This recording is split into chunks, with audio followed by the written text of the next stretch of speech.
Just trust me. I knew it. Suck them Zola, right? Actually, if you listen to Lefty Twitter anytime between April and recently, you'll hear him being very mad about my takes in Afghanistan, saying I'm a liberal war hawk. So, wow. Yeah, you know, it'd be like that sometimes. It do be like that sometimes. Well, I'm happy you stuck to your guns and ended up being vindicated. It was fun. It was pretty funny when it ended up being completely true. Can we get mic check for Fawn? Oh, camera check for Xander? Yeah, our cameras? We're on Discord, right? All on Discord. Yeah. Oh, that's CTV. Love you, CTV. You too, Danabo. Absolutely, brother. Perfect. All right. Is that everyone's cameras working? It was, I think. Shark. Oh, Shark. Yeah. Oh, and Zan. Yeah, 1 second. Just got to do my virtual cam thing really quick. All right. Streamlabs OBS is being weird. Got to be special, huh? Who are we missing? Loner Bucks. Yeah. Okay. Christ, can we even fit any more people? I mean, me and Geeko disappeared. We've got to have a 6-hour call and too soon.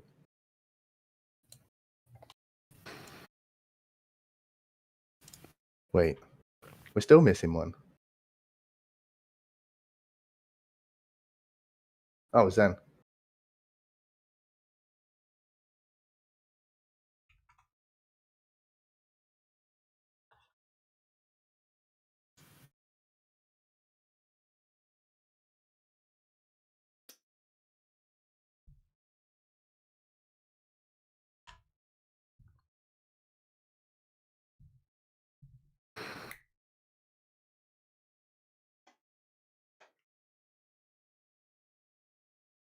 Is this the calm before the storm? What's going on?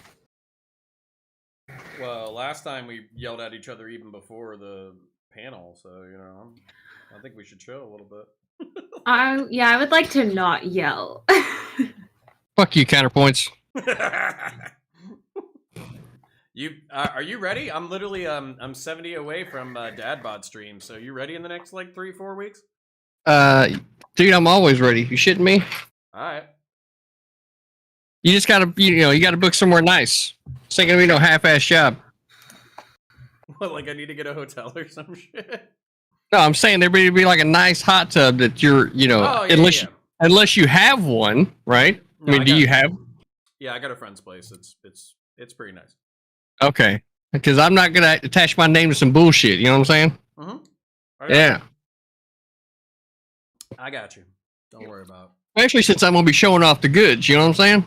Yeah, I hear you. You gotta do some good framing. Especially since I'm coming in with the white Speedo. They ain't seen me in the white one yet. You get a mankini. I'm excited. What are the 3 topics tonight? Afghanistan, OnlyFans, and Scottish trans issues.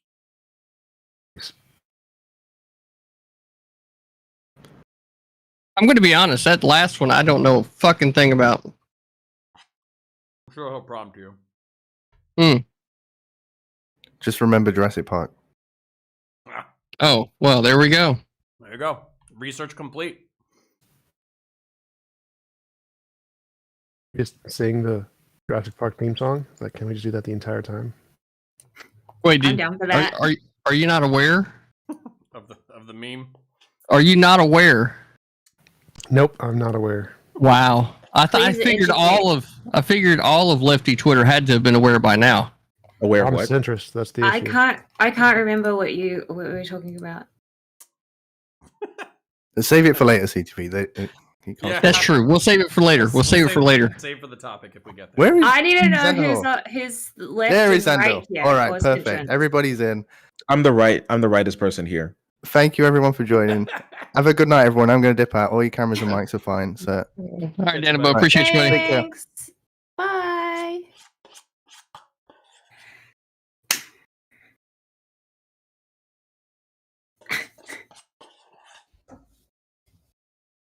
Bond, we'll do it as a part of intros.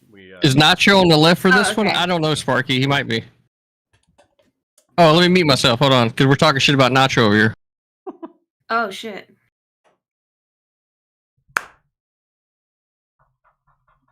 Oh no. I did not know I was going to be the only femme here. Hello. Well, How are you? you'll survive. Don't assume Oh, identity. I I said femme. It's okay. I know how you feel. I'm usually the only black person in the room, so. Wait a minute. Well, what qualifies as femme here? Yeah, I have fishnet leggings, so you want me to take those off? Okay, put I'm them just on, wondering. please. I shave my legs, right? So I'm Do just you curious. identify as femme? I Like, do identify you myself feel as awesome.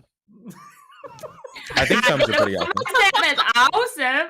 Hell yeah, brother. You are awesome. You seem Thank very you. cool. I like Yeah. your hat. You're welcome. Just putting thoughts in minds, right? Just putting thoughts in minds. Oh, yeah. Normally, it's also like a thank you. Like, I like your hat. You're welcome. It's like it's a gift that you give as a hat to us. Yeah, I like that confidence. That level of confidence is just like, Oh. you're welcome. CTV For my is that in presence. spades. Everyone wants that Hello, part how's of it. everybody doing? Hello.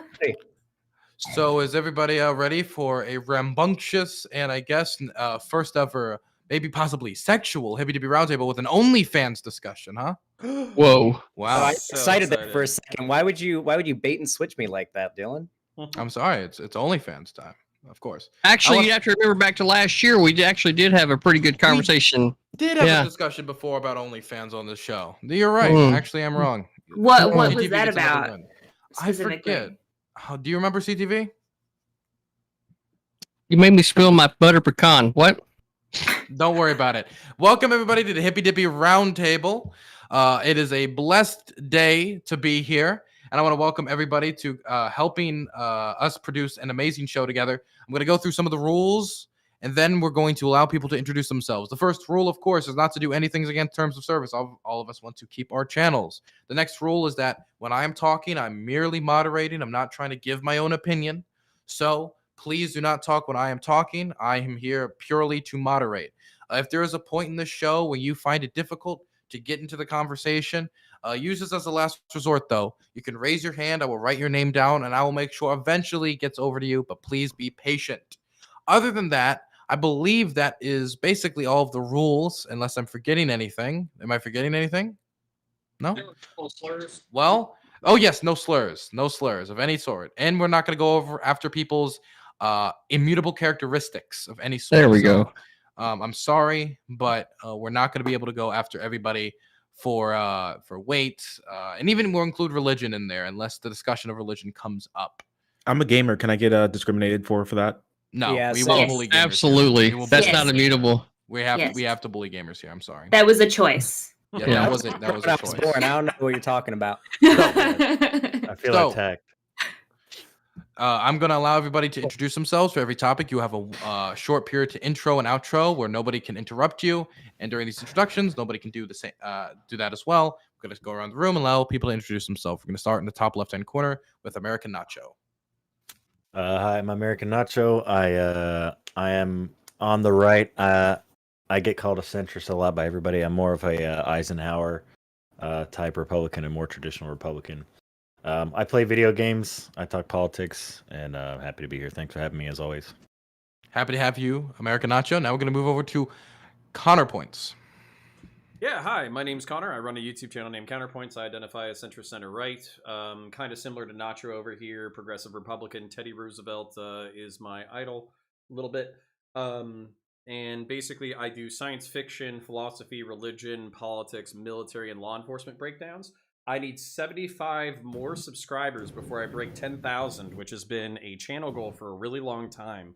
And then if you help me achieve that, even if you give me a hate subscription, then CTV over here and I are going to appear in a dad bod hot tub live stream for our inaugural Twitch live stream.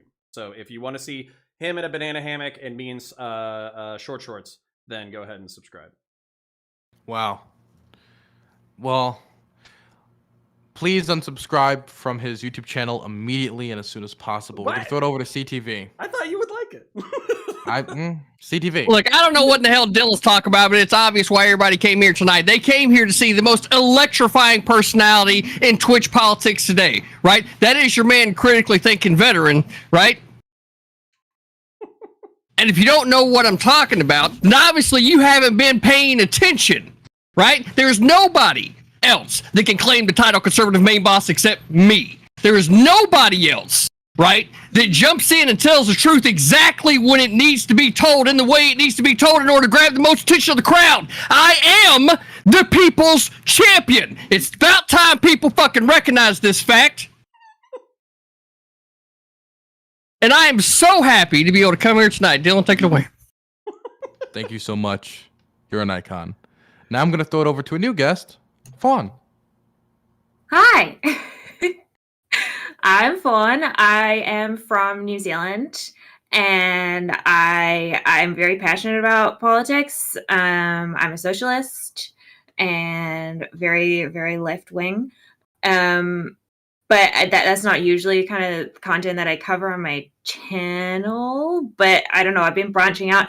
I don't debate, so be nice. But I don't know. I'm branching out. I'm trying something new. This is fun. Happy to have you here, and take out your own pace, any pace you want. And if you need to rely on the hand raising thing, don't worry. I'll do my best to make sure that you got time to speak. I'll throw it over to Loner Box, the Box of Loner, who will be on my podcast with Heamed Out next week, the Burned Out podcast. It's going to be wonderful. It's going to be glorious, which we might be moving to Tuesday again since I had to cancel my New York trip. Sorry, Loner. Sorry you had to learn like this. Throwing it over to you. Fair enough. Well, yeah. Hi, I'm Lonerbox. I make YouTube videos about politics, history, and internet culture. And I also stream and do debates sometimes on Twitch. So wonderful. I'm going to throw it now over to Shark Zero, who just hit 30,000 subscribers on YouTube. That Joker makeup has pulled more weight on YouTube than I've ever dreamed it could have. Good work, Shark. Oh, thanks. I really appreciate it. Yeah, I don't know why YouTube's pushing that video so dang hard, but whatever. And we're here, and now I just get known for the racist furry foot guy in Joker makeup. So you know what? If that's going to be my legacy, let's go. What's up? My name is Shark300. That's the word shark, the number 3, the letter O, and the word 0. I make YouTube videos about politics and internet culture, and we have a good time here. Don't subscribe because I have too many already. I'm going to be donating them all to Dylan. Sorry, bud. But they're you know what? Don't worry about it, okay? There's a little secret there, but you won't have to worry about that until it's over. I'm happy to have you all here, and I'm happy to be here, and we'll see if we have fun. Happy to have Shark over here, Shark Pog. We're gonna now throw it over to T-Jump. Damn it, he's ruined all my fun. Yeah, I'm T-Jump. I do a YouTube channel usually about philosophy. I'm about to get fired from OnlyFans since they're going to remove my account. It sucks. So please sub to my channel because I'm going to need the income, the supplemental income. Happy to have you here. I will say the interesting thing about this whole thing, and this is the only thing I'll compliment say on this. Does this mean in the future it will be actually not against terms of service to promote your OnlyFans on Twitch? This is an interesting idea. Throwing it over to Zan. Hello, everyone. My name's Xander Hall. I'm a progressive content creator. Here's my cat, if that interests you at all. And yeah, I mean, I do YouTube, I do Twitch, I stream. Sometimes I do debates. I am the rightful winner of the last Hippy Dippy Rumble, but we won't talk about that. Won't bring that drama here. And yeah, I mean, I've been in YouTube jail for the last 3. Oh, I just got server muted, didn't I? Oh, no, they can hear you. They can hear you. I don't know what to talk about. Keep going. Okay. Yeah, I've been in YouTube jail for the last 3 months. I get off in 3 days because of a false strike. And yeah, I'm fucking hyped. It's gonna be fun. Let's have fun. I'm ready. Happy to have you here, Zan. Okay, we're gonna go into the first topic, and we'll start off light. OnlyFans, everybody's favorite educational website, is making some changes, and apparently it has made the decision, just like Tumblr, to get rid of its sexually explicit content. This has created a flurry of conversation online about why they're doing this, about if it's a smart move, about what's going to happen to all the sex workers who use the platform. So generally, I want to just know everybody's thoughts on the situation, if it was like maybe a good move or not, and of course, what's going to happen to all the sex workers and going forward. Just general thoughts on this conversation. We're starting off light tonight. We're going to throw it over first to American Nacho. Yeah, so I don't really have any problem with this necessarily, because this isn't an issue with OnlyFans. This is actually an issue with the payment services. So like Red Stripe and the other payment services that they use to process payments, like have decided not to promote that stuff. They're kind of like trying to cover all their bases. They're trying to be like super vanilla. So when they promote things like that, it causes people to not like invest in their venture capitals or whatever the hell it is. Like Visa, MasterCard, and Amex and stuff like that are have like notoriously been like against processing their payments or doing payments on pornographic websites. So this is just kind of capitalism at its finest. If they want to continue to put sexually explicit content on their website, then they should just, start their own payment processor. Okay, now I'm going to throw it over to Connor. Yeah, it's pretty simple. I'm libertarian too. If consenting adults want to produce this kind of content, then that's on them. Obviously, I think there's some enforcement issues. I think there's some cultural issues that could use some pushback, but we can get into that in the open. Basically, OnlyFans going to OnlyFans. Somebody's going to capitalize on this, whether that's like either Pornhub opening up like really emphasizing their community section, or if it's going to be, I think there was a competitor, like a number 2 competitor, that was basically like, hey, we'll literally pick up where you left off. So the market is ultimately going to be filled. Yeah, I'll leave it all for the general so we can get into the contentious stuff. Okay, now I'm going to throw it over to CTV. Well, I find it to be, I don't know, extremely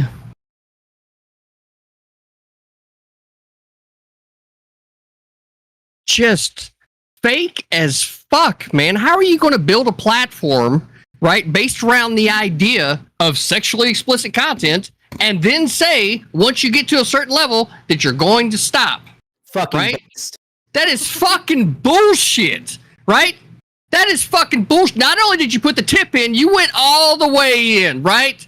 All the way, balls fucking deep, and then you're like, well, now that we're done, we're just gonna fucking pull out and run. Gee, sounds a lot like something else that's happened here recently. So, like, I don't know. It's a bunch of fucking bullshit. If you smell what CTV is smoking. CTV, once again, showing himself to be the intellectual of the show. We're going to throw it over to Fawn. Yeah, I feel like I heard a lot of conflicting statements over the last little while this has come out. Like I heard, because I know some OnlyFans content creators, and they were saying, oh, it was actually just like the intense like fetish stuff that was being like pulled back on, and they were emailing representatives of OnlyFans being like, is this true, is this happening? And they were like, no, we're not getting rid of adult content.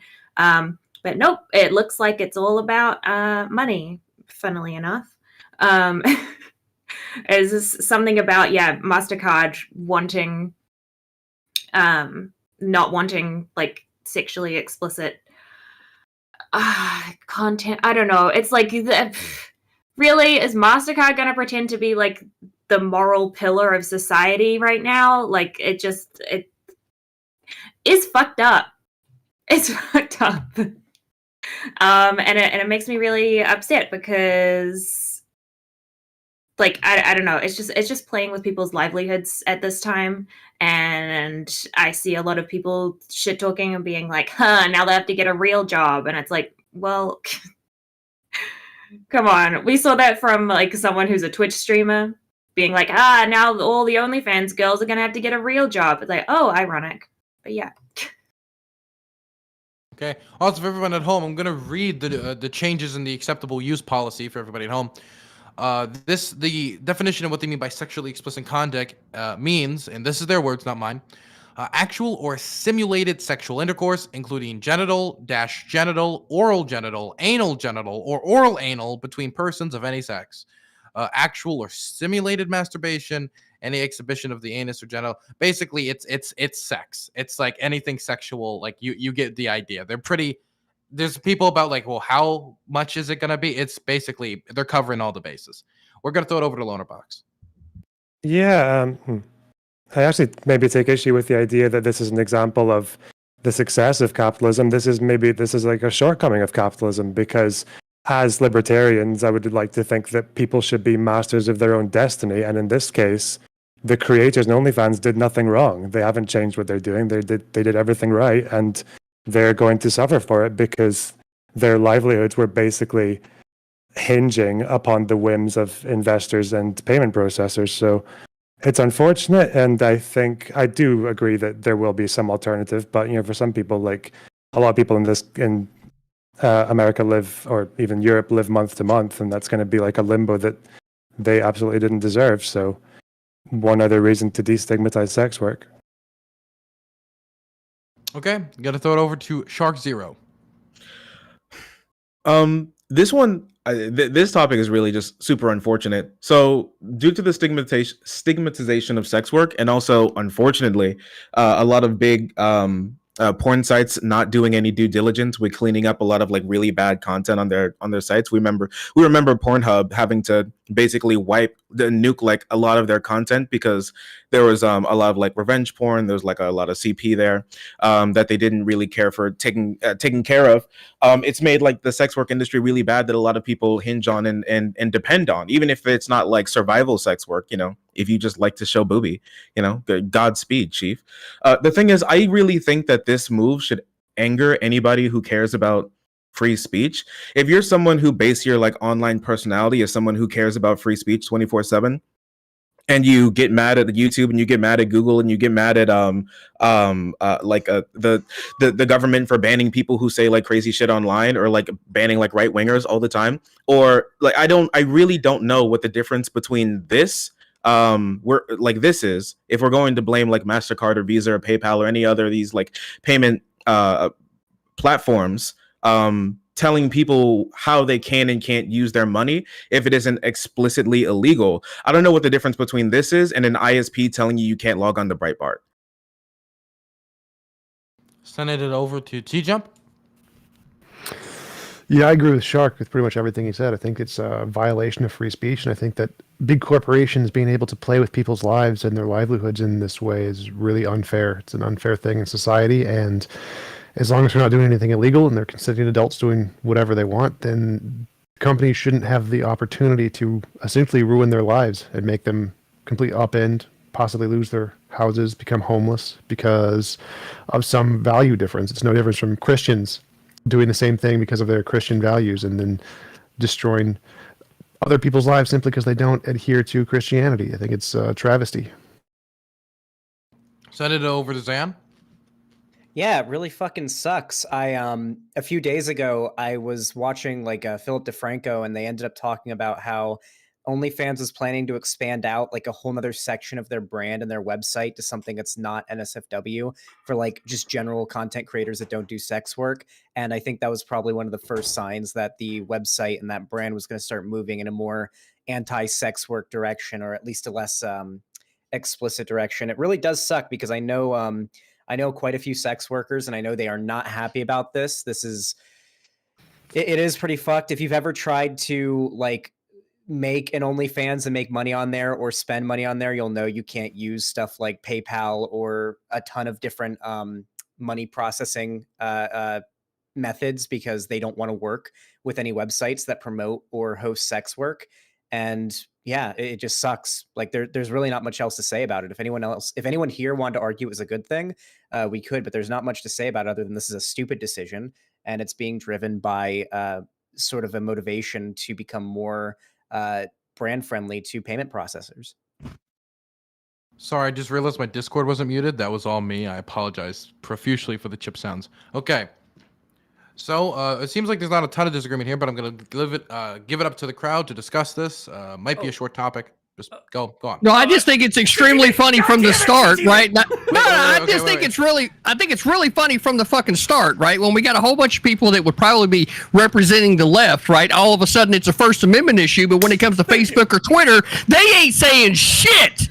They ain't saying shit, right? So what the fuck is that about? Okay, Let's go. Can I? Piggyback off of what CTV said real quick, this is exactly what I was gonna say too. Like I didn't hear a peep out of anybody whenever everything was getting canceled. Like whenever wingers were getting canceled, it was like go make your own social media platform or adhere to the rules. And now whenever this is getting canceled, it's like, oh, we need to change everything like now. So on the drop of a hat. It's private companies, baby. This is the market comparable. There's a difference between social media websites deciding that they want to ban hate speech or, hey, anything from child pornography to hate speech on their like general open social media platform, like Twitter, for example, and a website that's built in its entire identity on sex work, just out of nowhere. They didn't though, did they? Changing their they did their entire TOS. Like I think there is a pretty big difference there. A website changing the entire thing it's about out of nowhere, giving no warning to its creators, is different than Twitter using like actually acting on their TOS they've had for a long time. Weren't they just like Patreon at the beginning? I believe that the comment. Yeah, I believe talking. Thank you. I believe that the comment was, if you care about freedom of speech, you should care about this. Not that we need to change everything. This is a huge violation, and this means that everything is different now. Okay, Nacho and CTV already articulated it, but it was just so weird seeing the inversion in logic when it applies, because basically every single right winger for the past 2 years, whenever anybody has gotten banned off of a social media website, it's been they're a private company. If you don't like the terms of service, if you don't like it, create your own social media. I believe Xander I'm listening. Sure, went against that. How? Also, Twitter and OnlyFans and the way they operate are very, very different. And you could replace Twitter with anything: YouTube, Facebook, et cetera, et cetera. OnlyFans specifically, in its payment method, for the most part, is you create content and it's locked behind a paywall. And so you need to motivate people to want to pay to get to your content. I guess you could have like a free account and just have people pay for stuff, but you can't compare Twitter to anything else, right? Stop stepping on my dick. Give me a second. Yeah. Holy shit. So the reason why I don't think it's comparable, is because you've got all these creators that are putting out their content and putting it behind a paywall. And now not only are you harming the consumer who spent money on many of those videos that I imagine are going to have to be taken down now that the TOS is going to be updating out of nowhere. But on top of that, these creators have to now find a way to keep people paying through a paywall to see content that they could find something that they're more likely to be looking for, full-on porn on other websites. It's not so much people being banned. Like if people were being banned from OnlyFans for breaking TOS, once this all changes, I'm not going to complain about that as much. My main issue is with them changing the TOS to a completely on a website that built itself on this out of nowhere. So you keep saying that they built themselves on this, but I don't think that they did. Okay, sorry, Connor. No, it's real fine. quick. I'm pretty sure they just were like, damn it, Counterpoints was waiting patiently. I know. Okay, wait. We'll Shut up, Nacho. Wait. We'll go Nacho, Connor, then we'll go to CTV, and then we'll go to Loner, because Loner just raised his hand. So everybody keeps saying this, but I'm pretty sure that whenever OnlyFans started, it was basically like Snapchat in a way. Like it wasn't intended to be pornographic. It just turned into that. It was like you can get access to your favorite celebrities, your favorite people, whatever. You can get extra content that you don't normally get from their, channel or whatever. Yeah, but did anyone here know or care what OnlyFans was until it was the booba site? Thank you. Okay, well you can't just change what the site was originally when it started. When we say built on, just because that's what it. Well, just because that's what made it famous. So that's what got it traction, sure, but like that's not what the company's like. When they sat down in the fucking meeting to like say like what this is the product we're gonna create for everybody, they weren't like let's sell people a bunch of porn. Like, well, they kind of did though. Like they at some they point ended up doing that. Yeah, at some point that when the website started to get traction around the time when people started doing sex work on there, they probably realized that okay, this is what we're doing. That's why they allowed this content on their site for as long as they did, and why they had to jump over so many hoops in order to monetize themselves. Like, don't you need like what I think like Cash App might be the only thing that works. I think some debit cards might work. It's really they've jumped through a lot of hoops to keep that site monetized. Okay, I'm gonna throw this over to Connor next. Then it's gonna be CTV Loner. Of course, if people want to respond to them, they still can. Connor.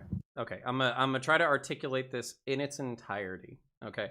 I don't think that anything you've said in the past 5 minutes has changed the arguments that right-wingers have consistently heard for the past 2 years. Okay, and to summarize those arguments, it's a private platform. Nothing you said changes that perspective. They can do what they want. No, motherfucker! I've been waiting for 5 minutes. Go ahead. Holy finish. shit! Go ahead. All right, Shut up, yo, like you can. Hi, CTV. Leave me the fuck alone.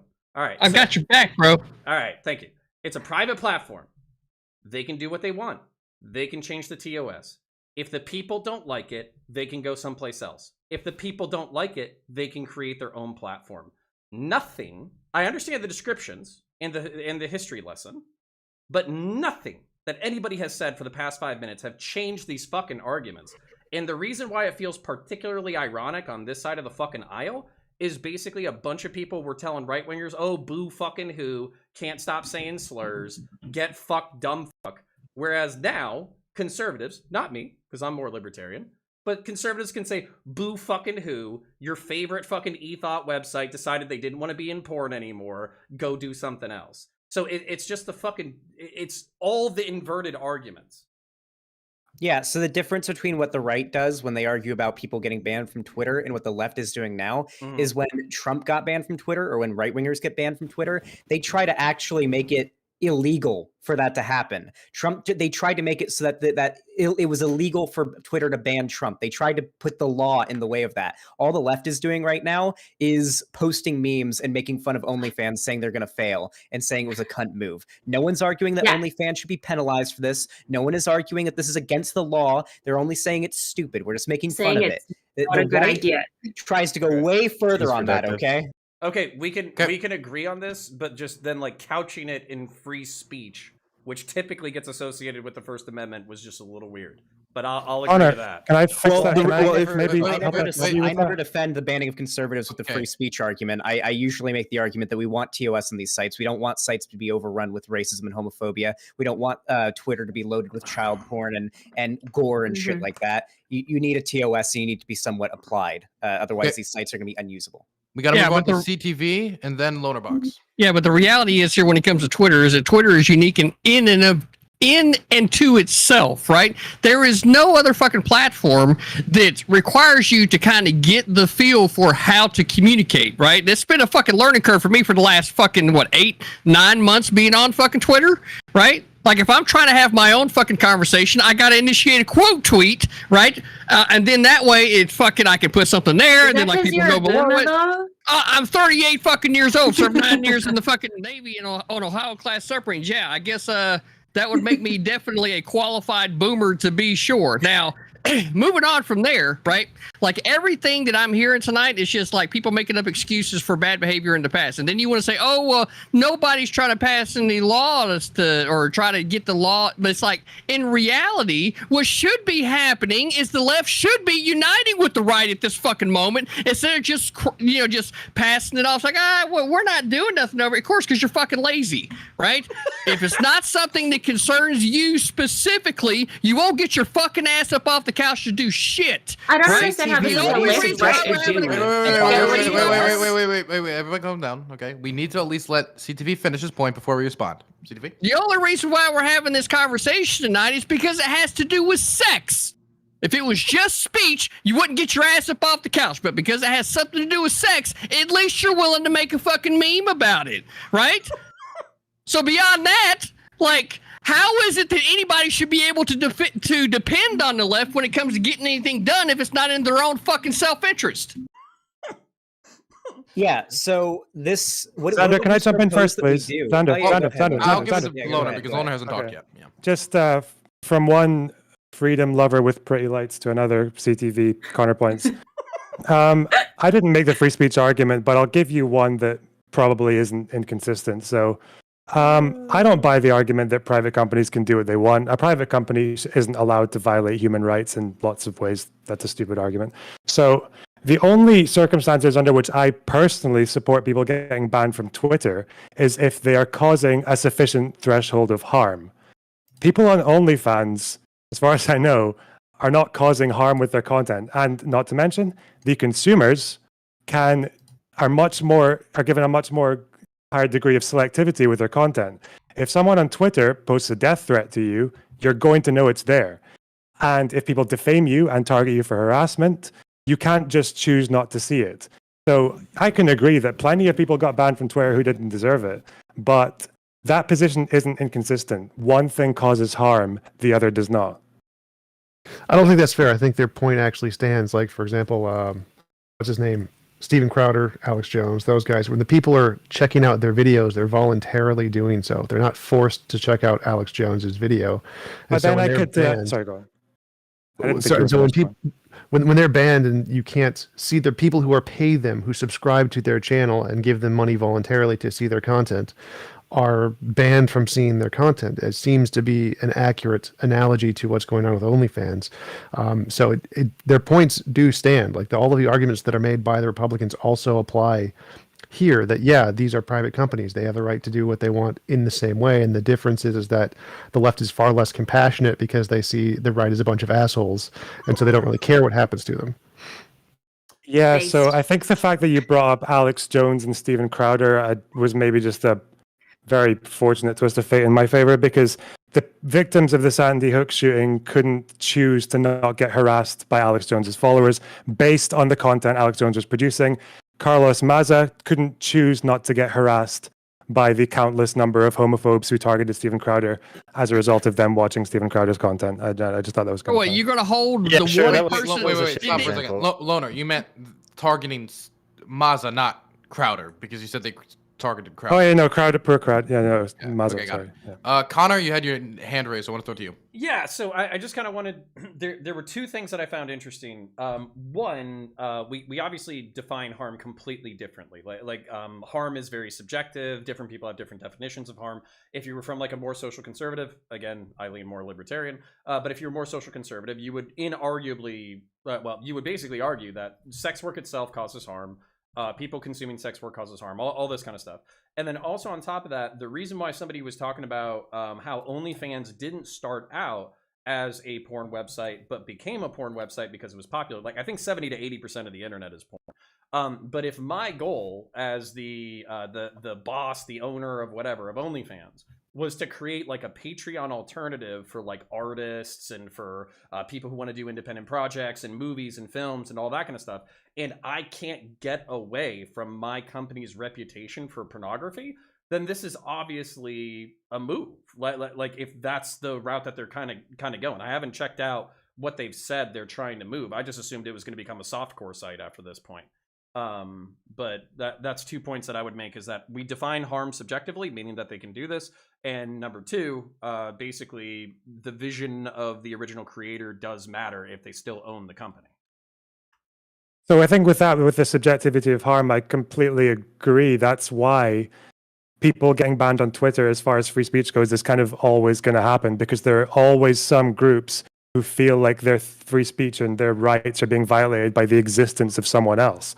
So people who, Gamergate types who like dogpiling feminists and, well, just women in general who talk about video games, for example, like if they get their freedom of speech, then lots of women aren't going to want to go on that platform. And that's why you had YouTube 2016, etc. If you have a platform that allows freedom of speech to race realists, then a lot of black people aren't going to want to go there. So you have, like, there's no such thing as absolute free speech, and like harm is subjective. Yeah. And that's why it's an argument. You have to choose a side. So I feel like we're getting too lost in the sauce and like trying to say who's hypocritical and who isn't. The thing going on here is, and I think just from a practical perspective, it is ridiculous for the right to get as upset as they do over people getting banned for breaking like TOS against racism or transphobia or whatever on these platforms like YouTube, Twitter, Facebook, etc. And then try to call out. A lot of those personalities out on the left don't have a problem making a white supremacist joke or a fucking anti-Semitic joke, and they fucking get away with it. But let that shit happen on a conservative platform, right? And you'll see that fucking Twitch streamer banned real fucking quick. Right. Well, on conservative platforms, it's just spammed with child porn. You've seen what happened every time the right try to make those, you know? They say no rules, and then it's filled with gore and child porn the next day. That you would put anybody that's on the right side, right? The conservative side, you would put that on every single one. What was the name of that conservative Twitter they tried to make that had to get taken off the app store? Wait, stop. Can we stop for a moment? Okay. So I'm going to pull out an oldie. So this is a magic trick. even though two people talking at the same time, you don't get double the information. You actually get none of the information. So we're gonna have to actually. It's been a while since someone laughed at that, so I appreciate that one. So we're gonna actually we're gonna start with okay. So who was talking? I actually couldn't hear it. I didn't know. It was Zan and CTV. I could definitely recognize CTV's voice. So we're gonna have Zan finish whatever point he was trying to make, and then go over to CTV. Yeah, so there's no point in calling out hypocrisy on this. When the left argues in favor of TOS, we argue in favor of it for the same reason that we would argue in favor of you don't have the freedom to go shit on the street or in the middle of a restaurant. Because if we allowed people to do that, there would be no reason to go to a restaurant. All these businesses would die. You wouldn't be able to go out in public. The world would be shit. Same thing goes for Twitter. You don't want Nazis and pedophiles to be able to post whatever the fuck they want. You want there to be a TOS. When the left makes fun of OnlyFans for heavily marketing themselves for a very long time, at least a few years, as being a haven for sex workers to create safely pay-locked content to build their lives on. I saw an ad on Twitter for OnlyFans the other day that said it was something about like move out and get yourself a nicer house, join OnlyFans and start making tons of money. When they were just a week ago advertising for women to come, create careers on there, and then they're just switching their entire thing with no warning out of nowhere. Oh, just October. We're no more pornographic content in October. That's worth making fun of. I don't think that's even close to comparable to Twitter and Facebook and YouTube having a TOS. Okay, CTV. The fact of the matter is, right, is unless it's in the left's interest, they don't fucking bother, right? So in this specific interest, when it comes to sex, right, it's still in the right's interest to point out the hypocrisy when it comes to freedom of speech. And while you might say, oh, well, I'll help point it out, what the fuck are you going to do about it? Nothing, because it doesn't get away from your fucking party line, right? And that's all you actually give a fuck about. Right? You don't give a fuck about free speech. You don't give a fuck about individuality. And you definitely don't give a fuck about any of the people that were on the platform to begin with, right? Or the ones that actually got it to where it was at, potentially losing their livelihood as a result of it. You don't actually give a fuck. That's why you're sitting over there memeing about it. You're like, oh, they should just go get a real fucking job. What makes you think it's not a real fucking job? Right? That's where we're sitting at with it, right? Because last time I checked, the word blowjob had the fucking word in it. You know why? Because you got to put some work into it to make it fucking work, right? So I don't know why in the fuck we got anybody on the left arguing against anything on the right, and all we should be seen doing is uniting if under no other fucking issue than this fucking issue. Unite for I agree. Let's go. If we want to unite over this, I'm fine with that. But I'm really curious. Wait, CTV. I want to hear Fawn. I want to hear Fawn. From Twitter for racism? I want to hear Fawn. Okay. I am okay. Well, I should go. I'm waiting for the moderator. Okay, Fawn, you can take my job. You respond. Then we'll go to Zan. Then we'll go to Connor. No, I think I would agree that I think it was really good when we were all giving our intros. Every single person was like, this sucks. This sucks for the content creators on OnlyFans losing their livelihood. That is super fucked up. And I think that is a really good thing that we can actually unite over instead of argue about. So I appreciate that. Okay, we're now going to... the reason... Wait. Sorry. Shark, were you trying to say something? I was saying I was going to throw it in this direction, but Shark hasn't said anything yet, so I want to make sure Shark... Hey, what's going on? It's me. Yeah, I'm here. I'm here still. Now, so I guess I started the whole free speech thing. The reason why the reason why I framed it like that is to just like reach out to people. You argue towards people for what they appreciate and what they like. So obviously for like, if I'm going to talk to any person who's like more further right and they base their personality on being super free speech, obviously I'd point out that would be a free speech issue. I don't have to agree with them specifically to appeal to them in that way. But also I do still think, I do still think like, I don't think it's inconsistent. I don't know like who that you were arguing with or what you've seen or what blue check marks have given anybody any like post-traumatic stress from like clowning on you for being right winger or something. I don't think that Twitter or YouTube or anyone should just be banning people because they're just specifically right wing. The same way I don't think that they should be banning people just specifically because they do sex work. I don't think that should happen. Now, I do think that these platforms should ban things like CP, and I do think that they should ban things like race realism and things along those lines. Now, these are the extreme parts of it, and there's like a very reasonable argument to be made for why I think regular righties and I think sex work should both be things that should be left alone. You can make an argument for why anything causes harm in any way. Breathing probably causes harm. There are very few people who are going to say that we should all stop breathing because it causes less harm. I think that's ridiculous. The reason I would yeah, when I said harm earlier, I meant like a specific threshold of harm. Obviously, that's arbitrary. No, yeah, I completely agree with you. The reason I personally don't take it too seriously when right-wingers complain about free speech, because every fucking time I see a string of headlines from all the papers or whatever about some poor person who was taken off Twitter because they misgendered someone once, just fleetingly. You look at the article and like third paragraph down, they actually were collecting like dead name info and publishing it and leading a targeted harassment and defamation campaign to like multiple people. And it's just because you guys are fucking liars about free speech issues. Like that's why. Sorry. Yeah, there's some things that those people can do some like pretty crazy stuff, and it's just like, oh, they said they were mean to a trans person once. They called them stupid, and then they got banned. No, that's not. It's very rarely anything like that.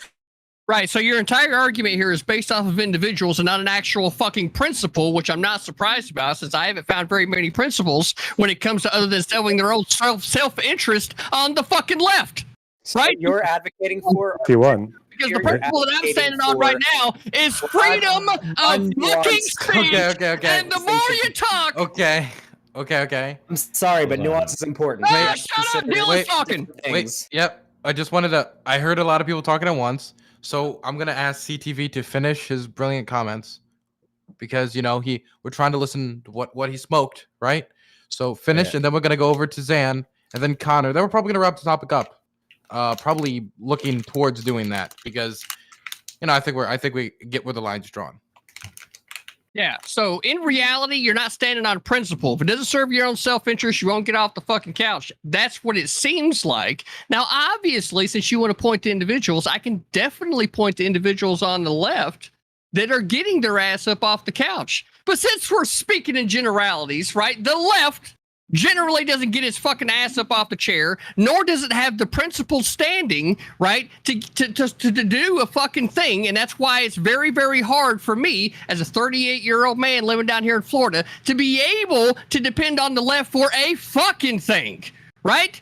Just can't fucking happen. So the only thing that I can do is sit here and deal with the other fucking quagmire that is the other fucking political party, right, to try to get any type of shit done. So thanks a lot for not being there. Thanks, Obama. I love you, my Floridian brother. I am also from Florida. Flow I'll give grown, you a principle am I if you want, right? CTV. Flow grown. I definitely didn't say born and raised. I was born and raised in the great state of North Carolina. Oh, I've well, that's been much there. more cringe. Yeehaw. Wow. Okay, now we're gonna throw it over to Counterpoints. Yeah, hopefully I can give Xander some reconciliation, but maybe some fuel as well. So the reason why I wanted to jump in for the past few minutes is because I don't think y'all agree. CTV, Shark Zero, I actually appreciate you, your arguments, because you did something called appealing to your opponent's motivated reasoning. It's something that I argue for all the time. It's something that a guy named Drew Welty brought to my attention, which is basically you reframe your perspectives in the arguments and motivations of your opponent. So like beautifully done. Unfortunately for you, CTV and I do not agree on everything. And also, I don't think that y'all actually agreed on anything, because basically what CTV is arguing is that TOS should be much more liberal, much more open. The political Overton window should be much wider than most lefties or progressives or liberals are comfortable with. And so that's kind of where it's at. So realistically, I was really just coming at you with appeals to hypocrisy, but not just appeals to hypocrisy, just consistency. Because the truth is, if the right fucking bitches about freedom of speech and TOS and all this kind of stuff, and all the arguments appeal to like capitalistic, legalistic rights of corporations to decide their own internal policies, then you don't really have an argument here. You can say that it's fucked up. You can say that, you know, they betrayed their original base. You can say that sex work is work. And I mean, as we established, the strongest point for the past hour has been that a blowjob is work. Okay? That's been the strongest point for the past fucking hour. So, and that was made by CTV. And that was made by CTV. Again, coming in with the fucking steel chair. So I'll leave it there, but I don't think we're going to agree. Yeah, do you mind if I jump in really quick? Sure, yeah. That's fine. Okay, so, all right. So I don't think you'll ever see anybody on the left who has any relevance or is even worth consideration who is going to advocate for random conservatives being banned for no reason whatsoever. Usually what happens is either TOS is abused. It's very easy to abuse reporting systems on Twitter and YouTube. That happens. I got false striked. I'm 3 days away from being out of YouTube jail. If Counterpoints got banned from Twitch tomorrow, I would stir tons of shit on Twitter because I know he's not breaking TOS. He's not advocating for white nationalism. He's not advocating for transphobia. He's not breaking TOS. But if, say, I don't know, let's say Alex Jones made a Twitch tomorrow and started talking about how their lizards are running everything. Pizzagate is real. If that happened tomorrow, then I'd probably advocate for him to get banned because he's actually breaking TOS. If you want to take issue with the way that things are run right now, you shouldn't take issue with the existence of TOS and the things that are banned on there. You should take issue with how it is enforced, how everything is run by bots, and how everything is being done in a way that has there is unironically no accountability for these sites. If they ban someone who didn't actually break TOS, Big Animation Channel recently got completely taken off of YouTube because YouTube's bot algorithm thought that animated women in this big animator's videos was sexual content.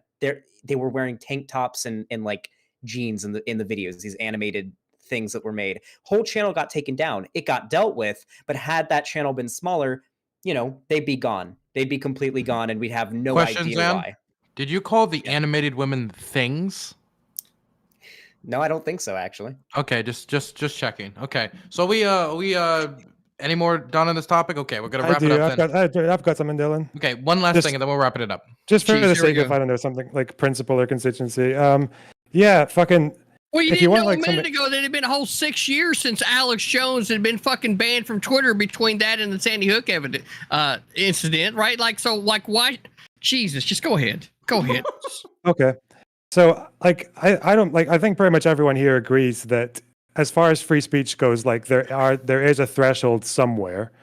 That's fine. And then I think most people as well probably know that, like, Trump's, for example, getting banned from Twitter, I think most people know that wasn't because he had just crossed some like threshold set by some like impartial ethics group or something. It was, and whilst keeping like Taliban or ISIS people up there.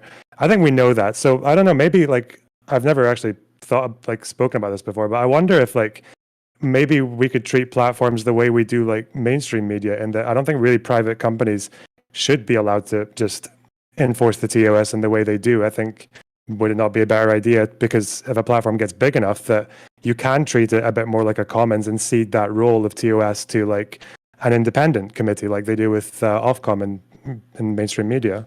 Well, that's probably where you need to learn how the American system is set up, because in reality, most of the mainstream media is governed by the FCC, right? Because they're appearing on cable, right? So, like, before you start talking about something, you have like a full scope of like the things that are involved. I'm not saying exactly the same thing. I'm just talking about a hypothetical independent committee or independent organization body with different standards from the FCC or Ofcom. So your point here was just making an analogy. Just a philosophical thing that doesn't actually exist. Got it. Just a suggestion, yeah. Like, do you have an imagination? That would be cool, but that is entirely going to have to be like an imaginary world. There's a reason why all these platforms, as much as it sucks and as little accountability as they have, and as badly and easy to exploit as it is, mostly use bots and algorithms to determine, like, to look over things that are reported or to ban content creators. And it's because so much content is pumped out onto these platforms on a daily basis that it would be impossible for any organization or group of people to manually review all of this shit. Yeah, I didn't exactly say how much manually are you review, trying to though. I just expand mean the like a size of the TOS system government? that Because isn't. if the FCC is doing it, right, that's who would have to do it here in the United States, right? The FCC. So now you're going to expand the government to like how many fucking millions of employees? I mean, like, Jesus.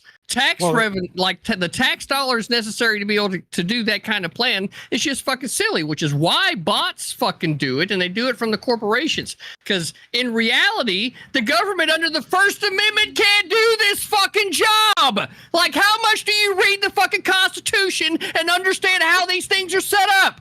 First fucking Amendment, Congress shall pass no law with regard to freedom of speech, which means that they can't handle this fucking issue.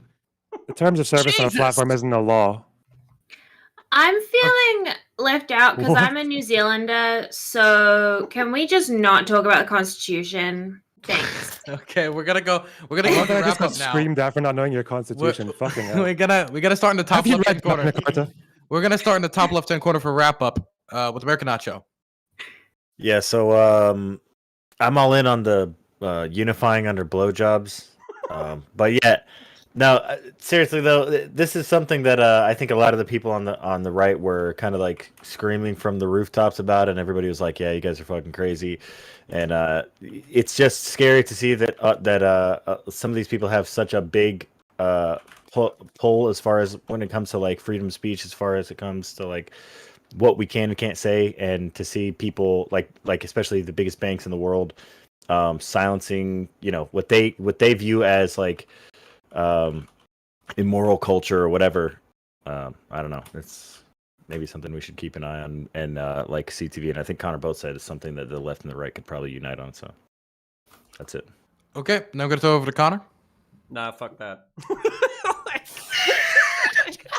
Listen, they're a private corporation. They can decide what they want to do. They can change their terms of service when they feel like it. Die mad. And I'm fucking memeing here, okay? Listen, I'm definitely way more libertarian than a lot of fucking people. So sex work doesn't bother me. I have some cultural pushes against it. I have some pretty milquetoast criticisms about it. But man, like just hearing these arguments like inverted, I still don't think that I've really heard like an addressing to those arguments, which is why it feels kind of disingenuous or hypocritical. I don't care. Ultimately, I don't care because basically I do want a TOS. I do want private companies to be able to decide what they do with their revenue and what they do with their businesses. So I'm actually bought on the left-wing arguments when they cut right, but because I'm consistent, I still buy into those arguments when they cut left. So, sorry. Okay, throw it over to CTV. Well, I think we all kind of agreed to begin with. I pretty much smashed the left on this entire issue, right? Any way, shape, form, or fashion, they tried to work their way out of it. The only one that I felt like had any good points was Fawn. So, Fawn, I appreciate your participation as far. The rest of the lefties, though, right? Like, y'all got to come with some shit, man. Y'all don't even seem like y'all know the Constitution. Come on, man. Freedom of speech. Like, whenever you're talking about that, it obviously involves the American Constitution from the start, right? So, I'm keeping the energy up.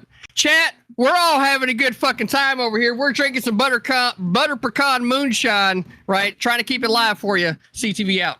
I'm sorry, I'm new to the Constitution, so I'm. Why are you fucking talking right now, Loner Box? This ain't your fucking time to talk. Shut the fuck up. CTV's right. CTV is right. It's not right. If I want to have a dramatic pause, throw the fucking thing, nobody talks, bring it back, I can fucking do that. You know why? We can't always be as smart as because that's how the fucking rules work. Jesus Christ. It's like you don't read rules, you don't read the Constitution. What the fuck? Dylan, take it away. We're going to throw it over to Fawn. Thanks, bestie. I think I'm just very impressed to hear that, like, initially, like, about the actual point of, the OnlyFans putting sex workers out of work and losing livelihood, which, like, everyone was like, yeah, that sucks. And I was just very impressed to hear that and not hear any shitty takes on sex work. And I saw someone in chat say that we should have a blowjob flag that we can all unite under. And I think that is the first step to peace, to world peace, honestly. I will model for that. CTV, you got to follow the rules. Got to throw it over the loaner box. Yeah, from one anti-imperialist to another. Sorry for not reading the Constitution in Britain, but you can educate. I don't know. Does the First Amendment apply to social media companies? Does it cover social media You platforms? can't answer the question. It's ending statements. Okay, it's a rhetorical question because I know We it can doesn't. answer it in the next segment, I guess, and during the intro. That's fine. Was he asking me? It doesn't matter. You can't answer it right now. Anyway, That's we're throwing it over to Shark. Sure. I mean, yeah, I think at the end of the day, I think it's a bad thing that this happened. I don't think that, I mean, we could just like gesture. For me, I think we could just gesture at like imagine hypocrisy like all day. But for me, I didn't make any arguments that pertain to some like capitalistic really like standard. I think for me, I think that the big difference is just that you could have some blanket statements about free speech, and then you could have some more standards. I think people on the left typically just have higher standards when it comes to what TOS should and shouldn't have, and how companies should and shouldn't act. I don't think there's anything wrong with having standards personally, and I think that this doesn't meet that bar. Okay, we're gonna throw it over to T-Jump. Yeah, so I totally agree with Counterpoints and CTV in this one. I think that there's a big parallel between the left and the right's usage of the arguments here, in that if they are arguing for topics that they believe in or people who they support, then they obviously think these arguments work. But when it goes towards the other side of the issue, they completely disagree, and it is kind of hypocritical. I think that companies shouldn't have entirely the right to just end anyone they want, if it's a career, if they have a livelihood, if their life depends on it. I don't think companies should just have the de facto right to end that, and there should be a much more stringent litigation process before they can just demolish a YouTube channel or an OnlyFans channel, which is your source of income. I think if you do have a source of income, you should have a right to defend your source of income to some degree, and the companies shouldn't have the right to take it away whenever they so feel like it. Okay, and Zan. Yeah, it sucks. I like Booba. I'm sad that they're making it so that the Booba is less prosperous on OnlyFans. I know there's other websites that sex workers will probably move to that will fill that that desire, right? I mean, that is how markets typically work. If some desire isn't being met, something else will come along and take its place. But it does suck. Mostly, I would say, because a lot of people are pretty established on OnlyFans, and that's kind of where they're at. Like, if you get banned off of YouTube tomorrow, you can still move to Twitch and do pretty well. But if you built your audience on YouTube, you're kind of screwed. So it's a shitty situation, but I don't think it's a free speech issue at all. Okay, we're going to move on to the next topic, which is even lighter than this. Afghanistan. The United States is withdrawing after a 20-year mission under Joe Biden finishing Trump's agreement to withdraw from the country after a small extension from May to August. Shortly after American troops were started to pull out and stop engagement, recently the Taliban government, the ANA government, the Afghan government collapsed, and the Taliban took over most of the country. Besides some resistance in the Punjab Valley that is expanding and protests in the capital, the Taliban seems to have complete control of the country. So the question is, what are your thoughts on the Afghanistan withdrawal as a concept? And what are your thoughts on Biden or the previous administration's handling of this withdrawal? Wait, 1 second, Dylan. 1 second, Dylan. I just have one question. What's that? Did you get nearly as much shit as I did for talking about this back in like April? This sounds like a DM conversation. Wait, no, I'm actually willing to answer this. The thing is, every single thing I ended up saying about what could go wrong with the withdrawal and how we need to make sure it went orderly, I feel like ended up being accurate. Like why we need to do this in a different fashion. Anyway, Xander, you know what I mean. Anyway, nobody else needs to know. But anyway, we'll throw it straight over to Nacho. Yeah, so the pulling out, the withdrawal is like a concept. Yeah, I think was a good idea. to some degree. I think it just sucks overall because this is where my more like centrist side is going to come out, because for sure this is like one of the rare cases where it seems like we had like a really good plan. We put a lot of effort into like doing a lot of research. Like I've listened to so many lectures on like Afghanistan that were like from like the 2000s up through, you know, from today too. And it was like all of the meetings where they come together and they talk about like what the plans were. It was like the one time where we had a really good fucking plan and the US didn't want to like back it. And this was like Democrats and Republicans. So it seemed like there was a good plan to rebuild Afghanistan or to take it in the right direction. And the one time we actually took the time to fucking research and do all of our, like, put in the most effort into coming up with a plan, coming up with a structure, coming up with an organized way to like do this, then that was the one time they kind of like half-assed it and were like, yeah, whatever, like we'll just leave the military there and we'll just shoot Talibans. So, and this is kind of the result. It's like the withdrawal, I guess, at this point after 20 years is a good thing, but the way it was executed was kind of shit. So that's it. Okay, I'm gonna throw it over to Connor. Yeah. So basically, I'm of two minds on this.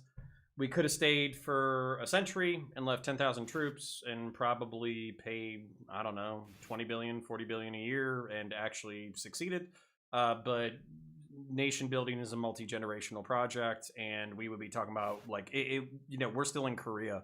We're still in Germany. We're still in Japan. We're still in places that, in order to enforce our sphere of influence, and also we weren't just involved in the security apparatus. We were involved in other aspects of nation building in those countries. So we would have had to go all the way balls to the wall, or we would have had to do what we did, which was basically pull out.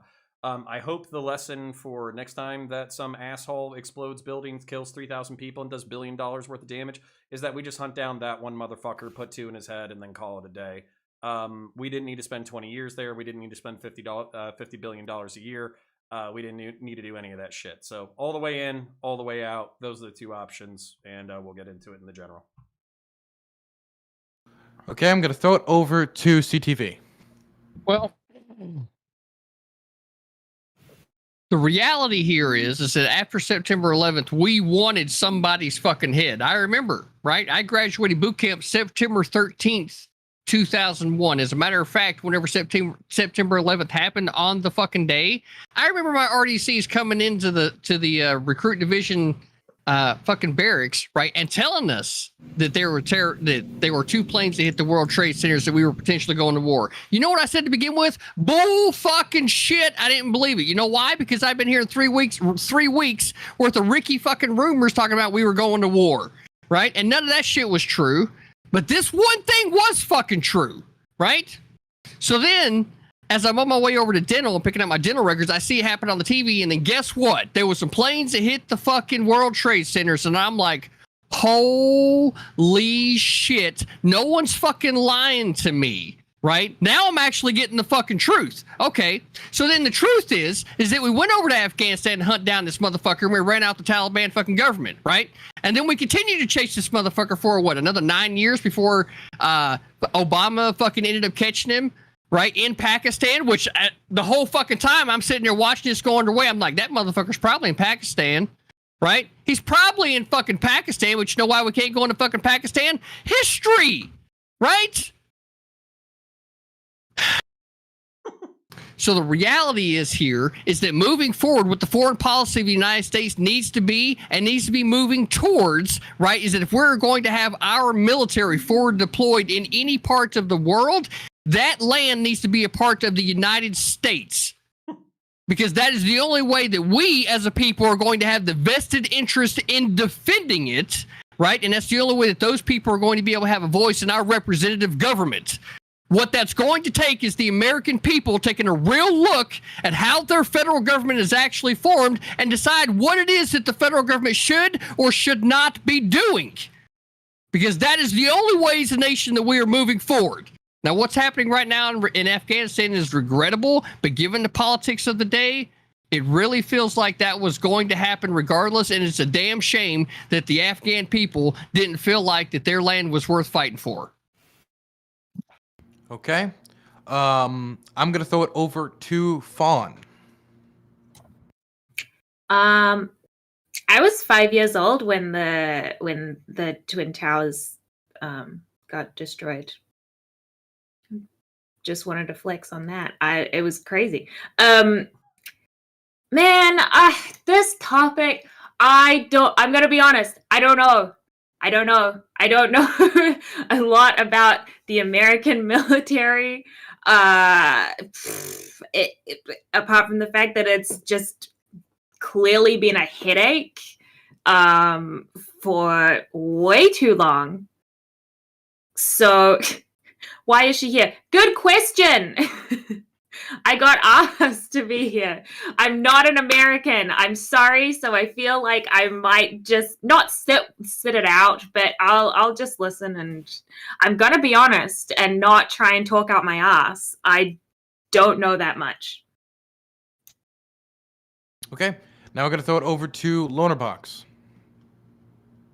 Yeah, the whole thing is just a really, really sad story. Like catastrophic failures on all parts, on all sides, basically. Just like whether it was the fact that they underestimated the degree to which the Taliban were supported by Pakistan from the very beginning.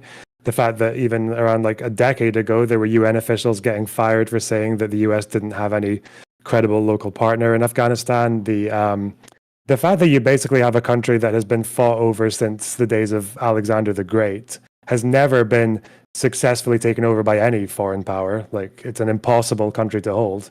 And the fact that whether it was Trump making all those concessions in the Qatar agreement, leaving the Afghan government in the lurch, or Biden just not even making an effort to amend any of it and just going with it, it's really sad, and it's actually no wonder really that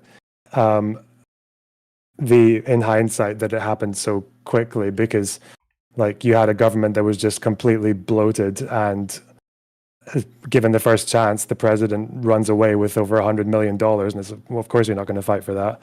I think really, as far as having a useful conversation about it, I guess the best thing we can do is accept as many refugees as possible and do what we can to the people who have been so badly let down by British Army, I mean, at the very least, we're not getting the conversation that we had in the British Parliament on Wednesday, which was a freakish amount of Labour MPs and a surprising amount of Conservatives actually arguing that we could have actually produced a liberal democracy in Afghanistan if we just stayed there a little bit longer. So I'm glad to not hear that from the States. Yeah, I think support for refugees is really like the most useful thing I think we can do now.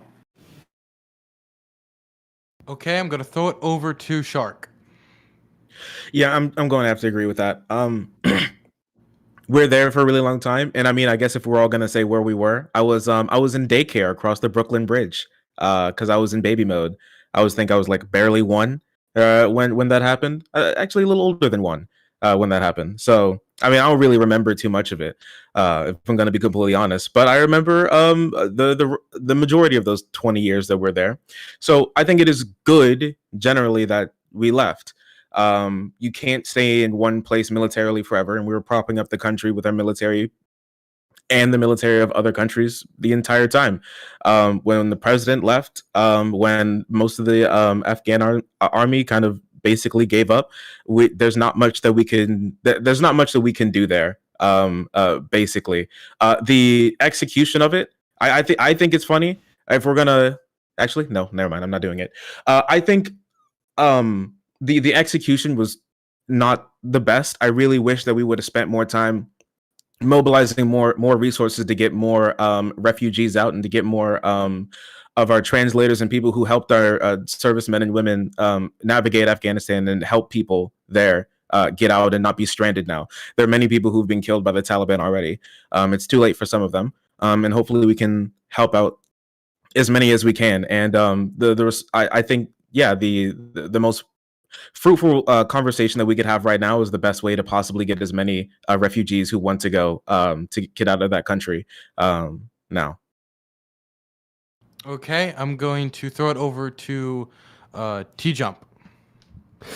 Yeah, I think it's a really tough situation overall. I think that the goal of the American military has always been to try to promote democracy and to eliminate as many terrorist and dictator governments always as much as possible. And so using 9/11 as an excuse to do that was kind of makes sense for what America's like foreign policy actually is. And I don't know if it's necessarily a bad thing to try and institute democracy and to get rid of as many terrorist organizations or terrorist governments as possible. I mean, I imagine that the Afghani people were probably thrilled to get rid of their terrorist overlords, and I imagine a lot of them are very upset that America is now leaving. And so it's a tough call to make, because there's a justifiable reason to keep America there, to try to help the people there and not make them suffer because they're just got unlucky to be in a bad situation. But at the same time, spending that much money there instead of trying to invest here in our economy is also kind of a shaky political grounds. Like, should we be spending all this money overseas to help all of the people who are in need, genuine need across the world, or should we try to invest here and fix the problems in America first? It's a tough call, and there's going to be lots of people who we can't save, who we should be trying to save, or should save if we were morally perfect, who we can't. And so it's hard to really make a judgment here, because both options are bad. Leaving is bad, staying is bad, but the goal of saving lives is an overall good thing that we should try to pursue. I'm going to throw it over to Xander Hall. I'm so excited to talk about this. From the beginning, or I should say, at least from the beginning of this year, looking at this issue, it was very clear that we had two options. We had the option of staying quite a bit longer to try to keep the small amount of peace that we've been able to establish there, hold some larger cities such as Kabul and bring rights to work and go to school for women, and stay there indefinitely for the foreseeable future, or pull out. I don't think there's anything that we could have done in the short term with this pullout to make things better. I really don't. I think the Taliban was going to come in and take over the second that we left. And if you care about the people of Afghanistan and you don't want the Taliban to rule them, the best option on either side was pull out and help as many refugees as you possibly can. Help evacuate everybody who is afraid for their lives and for their rights to get out of the country, and offer asylum to them, because, I mean, most of them are leaving because they know the Taliban's going to fuck them up for working with us, right? Or stay and keep a few thousand soldiers there, mostly to act as a deterrent for the Taliban to attack. Because, I mean, if the Taliban kills a bunch of American soldiers, I mean, it's not a good idea. That's a huge part of why we're there. But those are really our only two options from the beginning of this: stay or go. And there's going to be a lot of suffering if we go. Okay, now before we start, there is a quick thing I am going to read, because I've been reading this anytime Afghanistan comes up, and I don't want to give any more opinions. But it's simply a quote from an Afghan pilot that I wanted to highlight. And this is a question to the pilot. Anything you want the American public to know? Many Afghan soldiers died bravely. I've been fighting for over 15 years. We did not all just give up and quit. Yes, some did once the Americans left. We weren't ready to start doing all the logistics, the maintenance, and the corruption really hurt us. I know people in the US are upset that we didn't fight longer, but we've been fighting for decades, and some of us even longer. When the US left, it really affected morale, especially how quickly it happened. We woke up one day, the Bagram was gone. That's a base. Everyone got scared. It got out of control. I'm mad at many of the senior leaders who lined their pockets and simply vanished from the country. However, thousands of Afghan officers were not responsible for that. We were simply doing the best we could. There are a lot of Afghans who trusted the United States, not just translators, not just civil society activists, but also Afghan soldiers who loved fighting alongside the Americans. Please don't leave us behind. Please, we will be great Americans. End of quote. Okay. Now Okay, so I will leave it up to the room. All right, so the reality of this situation from the start, right, is that while I can definitely appreciate that young man's heartfelt message, right, them not having the logistics and everything in place has a lot to do with their senior leadership and how they weren't fucking holding people accountable, right? They were definitely okay with the complacency that was going on, and they weren't taking their own freedom fucking serious, right? Now, the other stone that I want to fucking throw is at the government of the United States itself, right? And a lot of the fucking people that are getting there and playing politics instead of actually trying to consider themselves or be statesmen, which is exactly what this fucking nation needs, right? In this situation, especially considering the government that had already been put in place for us being over there for 20 fucking years, right? choosing to shut down the fucking airbase at Bagram was fucking stupid, considering that the airport that's there in Kabul can't handle more than one C-5 Galaxy in the fucking airport, right? So that was dumb from the fucking start. But going on from that, if they had actually bothered to think, how is it that we could solve a problem, which the Afghanistan has been a place of turmoil long before Alexander the Great, Loner Box, right? Alexander the Great definitely settled it, but it was definitely a point of contention from way back when, and the reason has to do all with the geography of that area. It's basically a central point for a lot of parts of the world. That would have been a great opportunity for the United States to have a vote to make Afghanistan a state of the United States, and for us to be able to have a vested interest in defending that land. The fact that none of our politicians, who are all fucking idiots, couldn't think of that on their own, and it takes a fucking Twitch streamer to tell them that, is fucking ridiculous. Shotgun? All right, so Fawn, this is Twitch. You don't have to know what you're talking about in order to be here. Yeah, but I would like to. Well, that was Yeah. wait. That was the disclaimer I forgot at the start of the stream. Everybody here is not an expert on any discussions we're talking about unless they say so at the start of the discussion. I forgot to say that at the beginning. Yeah, facts. Please fact check us all. We're all idiots. Okay, I'm a linguist. All right, I'm kind of smart sometimes. All right, so there were a few things that I wanted to address.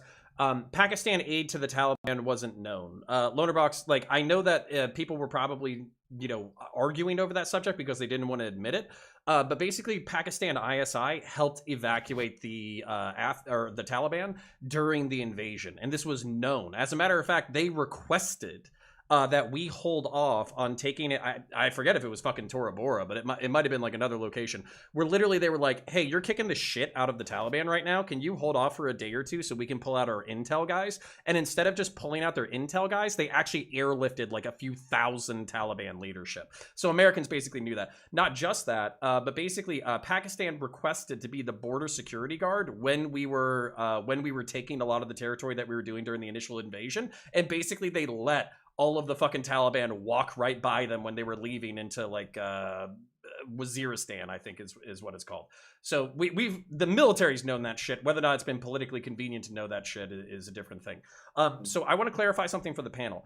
Taliban are not, at least I wouldn't designate them a terrorist group. They're an Islamist authoritarian theocracy, and they're boys with terrorist groups, but they're not an international terrorist organization. They're a regional authoritarian theocracy. That doesn't mean that they're not boys with terrorists. They basically rub elbows with Al-Qaeda. They rub elbows with Daesh or ISIS. So basically, it's kind of like a distinction without, it is an important distinction because the chances of the Taliban launching an international terrorist attack is pretty low. Them harboring international jihadist organizations is relatively high unless we figure out either a diplomatic or military solution. So in order to talk about that one Afghan soldier, because I'll keep that in my mind. So that one Afghan soldier, if he's literally been fighting for 15 years, bring his ass over here. Completely fine with that.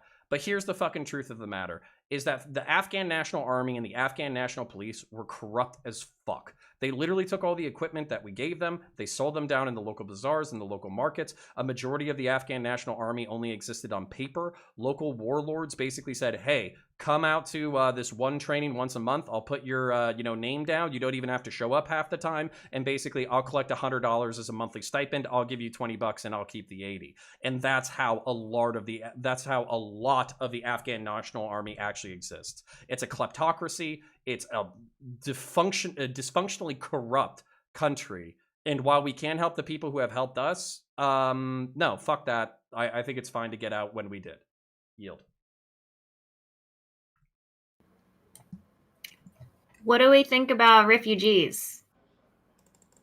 Because I think Lonerbox said, yes, we should be welcoming the refugees, right? Yeah, so basically, I would say anybody who actually helped us, who is at risk of getting killed, should be accepted. The reason why... How do you prove that? Basically, there's going to be government rosters. There's going to be people who worked with us that we know worked with us, and government officials that we know worked with us. But here... What about like innocent women and children that didn't fight? See, that's an interesting question. So the reason why I want to address this head on is because if you had said, hey, Afghanistan we're leaving and we know the Taliban are going to take over, if you think that you're at risk of getting killed, then, basically show up to the airport within the next month and we'll take you. That's basically, we're going to take on 50% of Afghan's population. So I don't see logistically how that's politically, socially, logistically realistic at all. So, but what about other countries taking, like, do you think that America should take some, and maybe like New Zealand is taking some refugees as well, like share it around? No, I think, okay, no, we can take the people who are liable to get murdered or killed, but what I would really like is all of the Afghans that are like, hey, I worked with you guys. I fought really hard for 20 years with the American military. How about you get on your fucking moped or your fucking truck, you drive out to Panjshir, you talk to the vice president, you say, hey, listen, I fought for the ANA and the Americans for 20 fucking years. Fuck these Taliban motherfuckers. I want to take back this goddamn country. And the truth of it is, a majority of the people who interact, whether it's Iraq or Afghanistan, a majority of these forces are paper tigers. The second that you stand up to them and punch them right in the fucking face, they fall apart. So the fact that we probably have, I don't know, a few 100,000 young men in Afghanistan who know how to fire rifles, and they're not actively doing this, actually pisses me the fuck off, because it's their wives, their girlfriends, their daughters who are going to suffer the consequences of an authoritarian theocracy, and yet they're not willing to fight. So no, fuck you think that they can't leave though? Leave? Like they don't have the right to try to seek refuge in other places? Who? These people that you say are gonna be like suffer these consequences. Sure, they can apply, and America can do its best. I'm telling you, it's gonna be woefully inadequate. I don't know if everybody's seen the footage. Literally, we have like tens of thousands of people lined up around Kabul airport. Literally, families are passing their babies forward in the hopes that the soldiers take the babies without the parents. That's what's going on right now. If there was a man, I mean, in it's that tragic. household, I agree. Okay, fuck tragic. Okay, men who are head of their household should look at that and say, rather than sending my daughter or my son halfway across the world in order to be fucking raised by people I will never know, how about I get with all the other fucking men that are around here that don't like the Taliban and we go kill the fucking Taliban? That's what should be being said right now, not how do I get on a plane. But maybe they don't want to die. Do you think these Afghan men are just kind of cowards? Is that kind of... Yeah, Yes, I do. But they... Why? What do you think the Taliban will So, do to just your because it's family if you- you fight them? Yeah, what the fuck, man? I'm And not sorry, to what? mention as well... If you're willing to send your child off to America to be raised by people, or to whatever country, to be raised by people that they won't have met their parents, whatever, they'll grow up there without their parents. Do you think maybe they care enough about their family to not want to fight the Taliban, and then their family be murdered because they're fighting the Taliban who now run things? Okay, that's a calculation that every single individual can make. What I'm telling you is if we had 10,000 to 20,000 Afghan National Army and Afghan National Police actually stand up and fucking do something, this wouldn't be a problem in the fucking first place. But instead they folded like paper. And on top of that, here's the other fucking thing Dylan, you and I can fucking fight later on. You want to come later on this fucking week? We'll fucking do it. Oh, and on top of that, Dylan, and on top of that, we'll bring fucking... You should have invited stronger fucking guests if you got a fucking problem over there. That's all I'm saying. Hold on, we'll bring I don't know if Lycan can talk about it. But basically, all right, so I'll just give you an anecdote. So my buddy, Captain America, fucking love this guy, worship the ground he fucking walks on. He's one of the best dudes I've ever met. He was in the Air Force. He was responsible for turning over the combat outposts and the bases to Afghan National Army, Afghan National Police. When he would show up in order to do the inspections for the troops, number one, the troops didn't show up. Number two, the perfectly good trailers that worked with air conditioning, concertina wire, copper pipes, all that kind of stuff, perfectly good plumbing, all of it was gutted before the fucking inspection. Literally the inspection that is meant to say, hey, ANA, ANP, they're good on their own. They can fucking stand on their own. They already had ransacked shit. On top of that, basically what was going on was we would go out to a base and we would say, hey, what's going on? They say, we never received our fucking shipment of AK-47s. We can't fight with this shit. And they would literally bring out like a fucking broken 20-year-old Soviet Afghan or like AK-47 covered in fucking rust. And they'd be like, we want to fight, but we can't fight because we have this old shitty equipment. And then you would go talk to the logistics guy in a different fucking city. And they would literally say, yeah, we sent those fucking rifles 3 times now. Every single time we send a new shipment, it's down at the bazaar the next fucking day. We're not sending them any more shit. And that's exactly the kind of kleptocratic bullshit that's been going on in Afghanistan for the past 20 years. So you think we shouldn't I just want to help them? I don't give a fuck. They could have helped themselves by now. Fuck that. I just want to maybe offer an alternative solution, an alternative explanation to the idea that the hundreds of thousands of Afghan men just for some reason spontaneously like lost their balls, or maybe they're sneaking soy into the fucking tabbouleh or whatever. Like here were the terms of the Qatar agreement. So like the Afghan government warned that the terms would leave them in an extremely vulnerable situation regardless. The Taliban got 5,000 prisoners released, very valuable political chips to persuade a ceasefire. This was basically like, it didn't require the Taliban to expel Al-Qaeda or to stop attacks on the Afghan military or any offenses, but it did bind the Taliban to halt attacks on US and coalition forces. The Afghan government were left, and the military, etc., were left in an impossible vulnerable situation. Not to mention that what were you going to fight for? Like a government that was completely bloated, and like the amount of like aid money that got stuck with US consultants and security companies.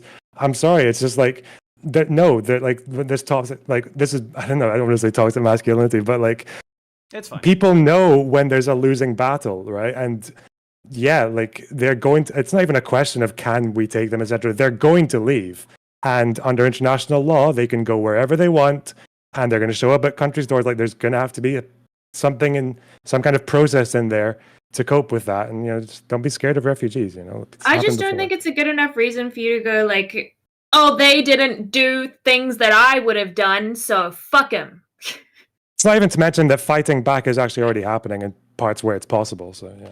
Well, that kind of goes along with what I'm saying, right? Because basically, they should go to fucking Panjshir. They should say, fuck the Taliban, fuck their theocratic, authoritarian fucking assholes. Let's start up the ANA, the ANP with the units that have balls, and let's fucking do this shit. And here's the fucking thing. On top of that, if you want to look at troop levels, okay, what were the American troop levels for the past 20 years? Was it less than 10K?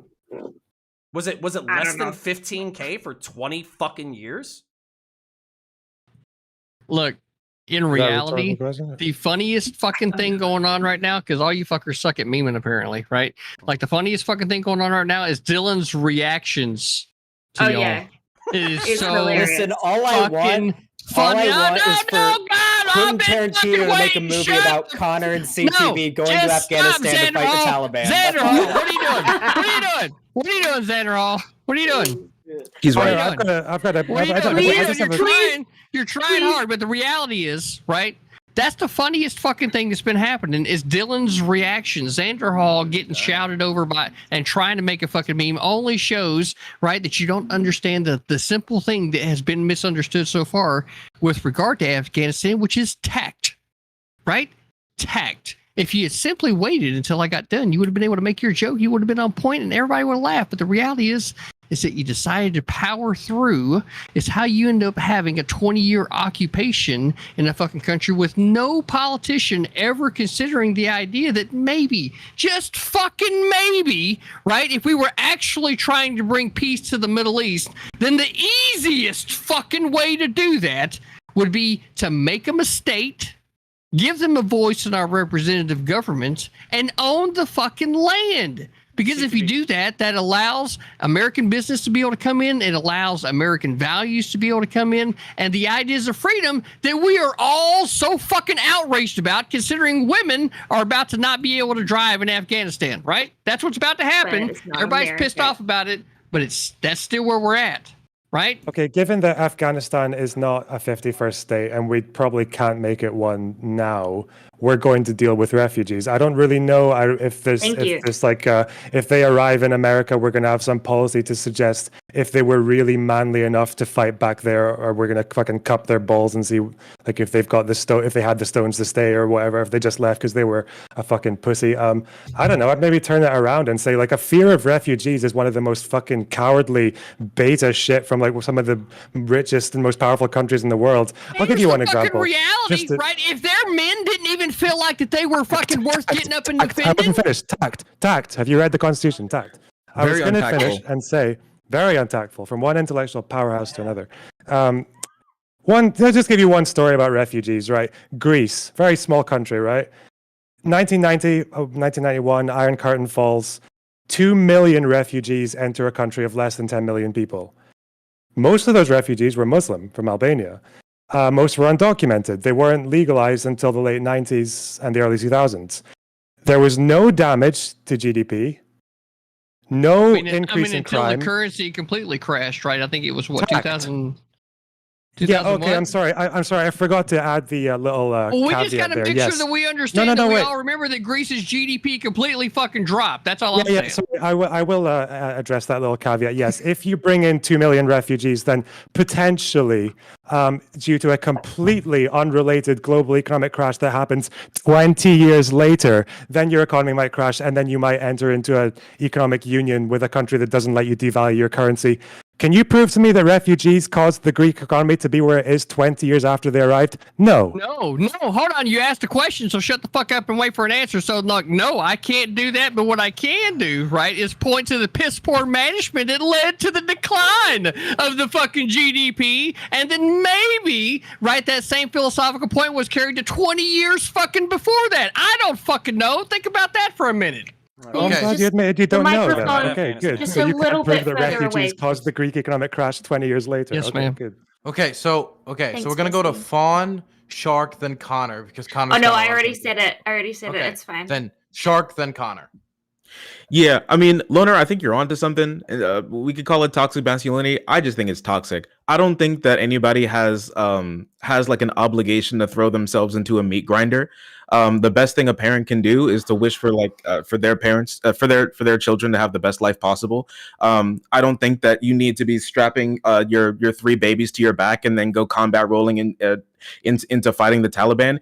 I don't care if you fought, I don't care if you ran, I don't care what you did. If you're someone and you don't want to be under the thumb of the Taliban, and I think that you have a right to be here in America. I don't really know what your fighting status or anything has to do with that. No matter what, you're a human, and you're someone who doesn't want to be have your rights being taken away. You deserve to be here. Okay, I'm gonna throw it over to. Well, I was gonna throw it to Connor, but Fawn now has a point, so Fawn then Connor.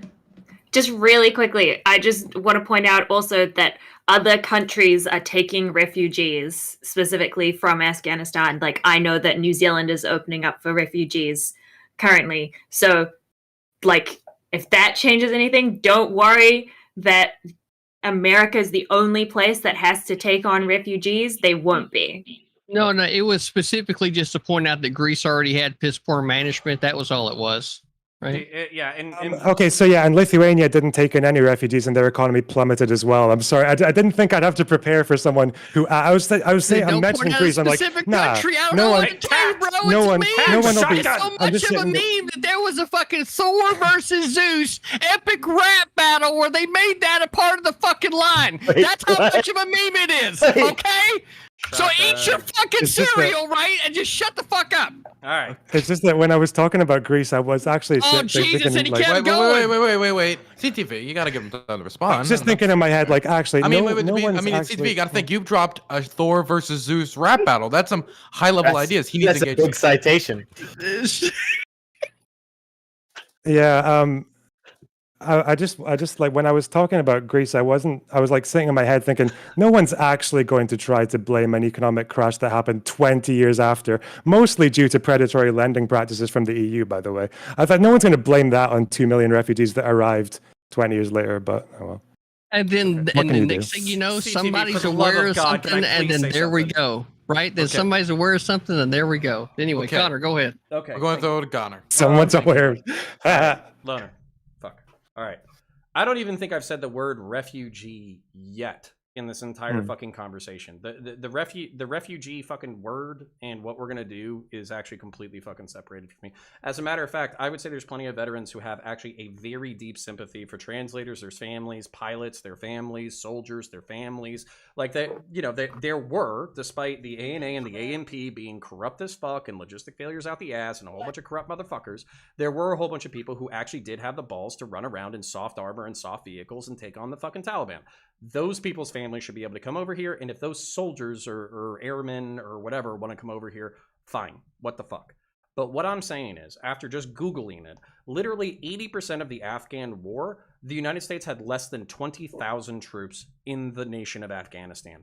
10,000 to 20,000 troops is not a major commitment. And on top of that, infantry, like, I'm going to insult all the fucking infantrymen who are listening to this right now. Infantry skills are not fucking rocket science. It's literally 12 grugs get in a fucking line, throw a grenade in the goddamn room, and then kill every single thing inside it. That's what it fucking is, okay? On top of that, air superiority, while complex, is not impossible. There's something called the A-29 Super Takeda. It's basically a P-51 Mustang upgraded with 2 fucking pilots and a whole bunch of fucking balls and the ability to carry bombs, okay? It's almost rocket science, but not quite. And frankly, I have a little bit more confidence in the ability of some Afghan people in order to figure out logistics and the power of flight, okay? And if they can't figure that shit out, then I have no fucking problems with private contractors being paid third party in order to support the vice president in fucking Panjshir, both with fucking air superiority and fucking training with foreign internal development in order to fucking fight the goddamn Taliban, okay? Because the truth is, if the fucking Taliban aren't in goddamn power in the fucking first place, then you can mitigate the humanitarian crisis that is fucking immigration. Dylan, literally fucking set it up for like Tuesday of next week. I'll tell my wife, who I'm like Tuesday through Thursday, I'm not supposed to be doing debates, that Dylan is about to have a fucking stroke on goddamn stream. And if I don't talk to him within the fucking next week, then he might actually die. And then we can schedule it and we can argue. I'm just saying, I'm going to say this. I'm going to say this. By the way, I can't wait till Tuesday. It would have to be Monday. Okay, continue. A little bit more personal note. God is definitely not commitment. damned. Hold on. God is definitely not damned at all, because God does some miraculous and wonderful things, of which I know my good friend Dylan Burns has experienced here lately. The mercy of God, and what the fuck? Definitely not damned. Wait, what? Air support. What the fuck are we talking about? Someone said "goddamn," I think. Okay. Someone I can't God keep up with the memes. provides close air support. Big All right. bless. Connor, hold on. I have no idea what your point was about refugees. So you think that you should only have refugees that you deem useful? We should only have refugees for people who are actually under threat of the Taliban, people who actually worked with us. But isn't everyone under threat of Taliban? If you think that the Taliban is like such a bad ruler, I'm not saying that they're not, but like if you think that genuinely the Taliban need to be disposed of, does that not mean that general innocent people are under threat? Okay, so the population of Afghanistan is 39 million. Let's say that the Taliban and their supporters is 1 million. Are you suggesting that every single nation in the world takes in 38 million people right now instead of turning around and killing a million assholes? Well, that's not going to happen. A lot of people are going to stay. Like, there's never like a whole country doesn't empty itself. It's not going to happen. Yeah, no, that's not what we're saying. Didn't we try that for 20 years and it didn't work out? Here's I don't know. As far as I have to describe power. Okay. I guess if we want to debate the military thing, like like I'm not a military person. You might have guessed, but like basically, like intelligence agencies were all kind of assuring the Western leaders that the Afghan government could make a fight of this. You know, Biden famously, there's like victory's not inevitable for the Taliban. Boris Johnson said that there was no military path to victory for the Taliban. But then you look a little bit under the surface, and then like Taliban military are like getting severely unpaid. They're lacking in supplies, food, ammunition. The Afghan army itself, I think they had become very accustomed to U.S. air support, which was a big. So it's not so much the numbers; it's like the format. But then it was more of a like I think it was the kind of consensus that I read was that it's really more of the political strength that was given to the Taliban, particularly in the Qatar negotiations. But again, when it comes to refugees, I don't care if an Afghan man comes over fucking with his nails painted and he's got fucking piss running down his leg and he could have fought, but he just got too scared. You don't subject people like that to a cost-benefit analysis. Be painted in this scenario? Why does his nails have to be painted in this scenario? It's just a gender non-conforming stereotype. Don't worry. Okay. I mean, I just don't understand why his nails had to be painted. That's all. I'm just asking. Even don't if get caught up on the point. It's on the point. Even if he comes in carton of fucking soy milk, piss running down his leg, crying, he's too scared to fight the Taliban.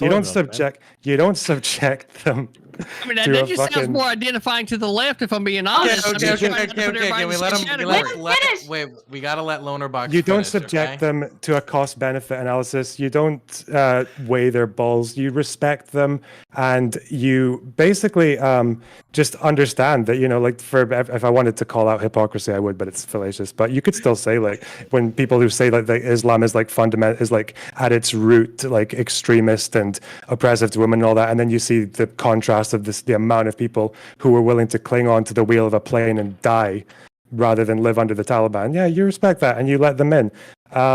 Yeah, and also, I don't know, just to throw it in, fucking, like, the people who mismanaged Greek were local. They weren't Albanian. Fuck, stay mad. Okay.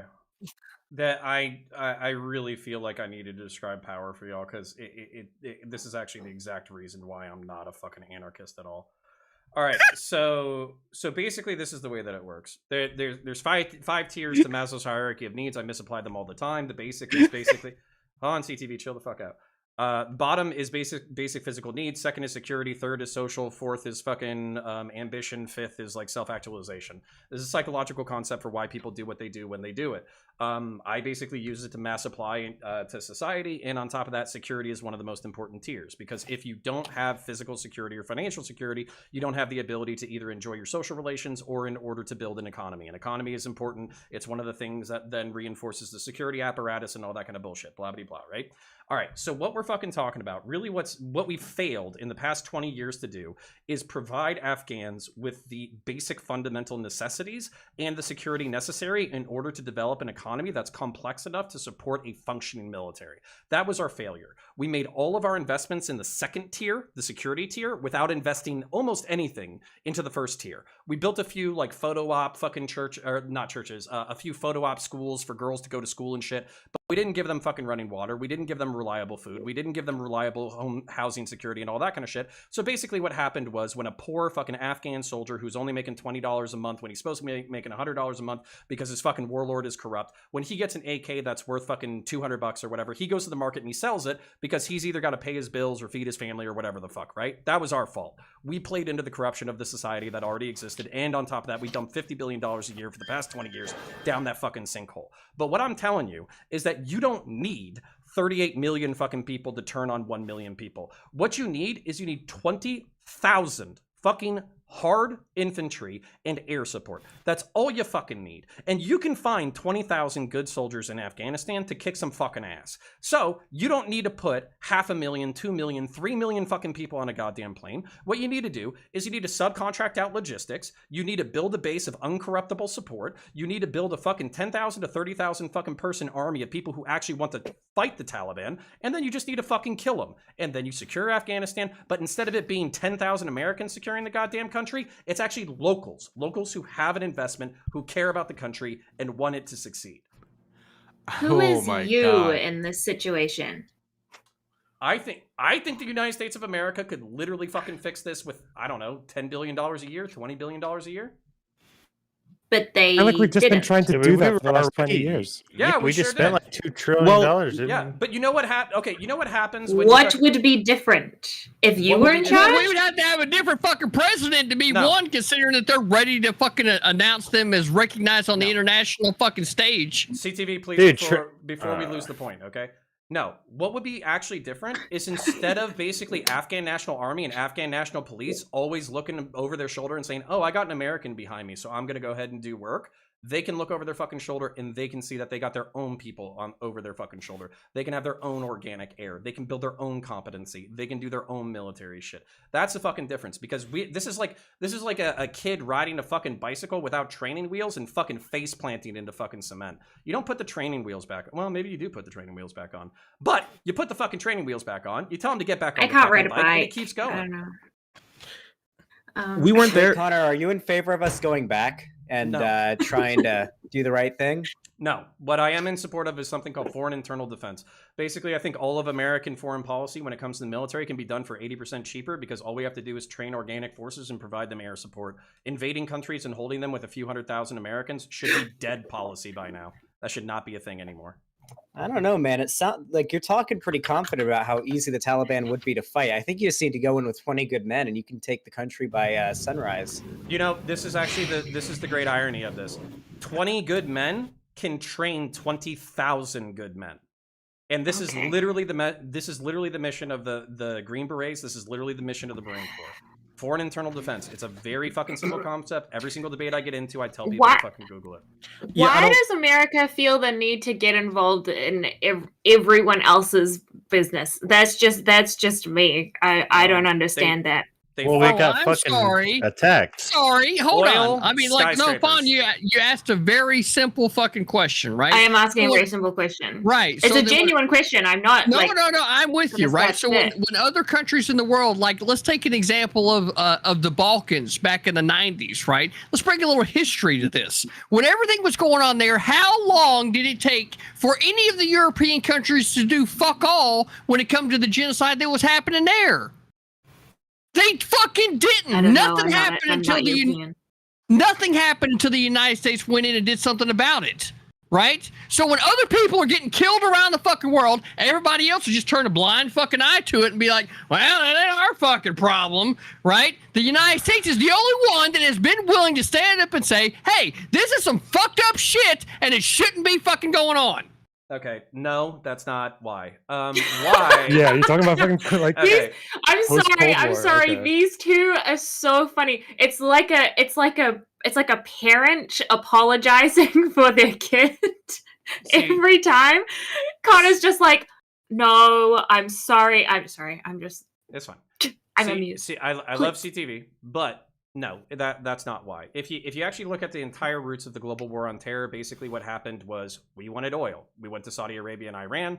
Iran flipped theocratic. Yeah. We made a deal with Saudi Arabia in order to keep them theocratic. Osama bin Laden didn't like that we helped out during the Persian Gulf War. He didn't like that we stuck our fingers into shit. He didn't like the fact that we were helping out Israel. So in order to fucking basically give the middle finger to us, he blew up the World Trade Center and the Pentagon because those are the two symbols of the seat of American power. In his own manifesto, he basically said that it was his goal to drag out America into the Middle East and North Africa. That way people in the Middle East and North Africa would hate us so fucking much that they would rise up and kill us and we would bankrupt ourselves in the effort. He almost fucking succeeded. But what ended up happening was... Seems like it. Yeah, the Middle East and North Africa they kind of rose up against us, but not really all the way. And on top of that, despite that, we've been able to print enough money that we've been able to run 2 fucking wars for the best. Address what I said, Counterpoints.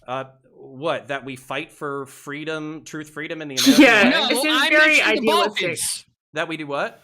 I mentioned the Balkans. You've been going on this long-ass fucking rant about the Middle East. I didn't say a fucking thing about the Middle East. I mentioned the Balkans specifically to answer the fucking question, and then you would somehow talk about the Balkans. No, right? So then where is it that your foundation is for arguing back against my argument whenever you said fucking no, right? Okay, so... Where? Okay, so... Fucking where? Okay. So the truth is that we supported, we didn't support, we basically acted not quickly enough during World War II. As a result, 6 million Jews were slaughtered along ethnic lines.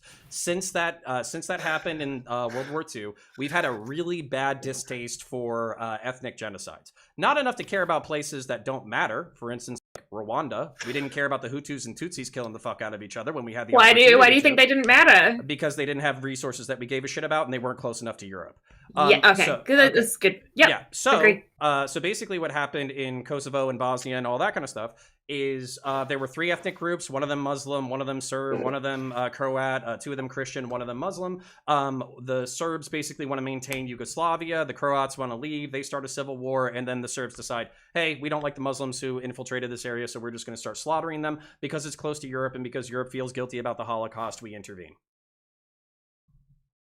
So exactly what part of what I said didn't answer Fawn's question as Wait, to man, why you're not talking about the Hutus and the Tutsis, man. He talked about the Hutus and the Tutsis, bro. I don't even know why the fuck you're answer him, bro. Right now. You ain't even said shit this whole fucking time. So you jumping in right now is only clear indication that your beta behavior is coming out and you feel a need to speak. Talk about the Hutus and the Tutsis, CTV. Right? Now, Connor. Okay.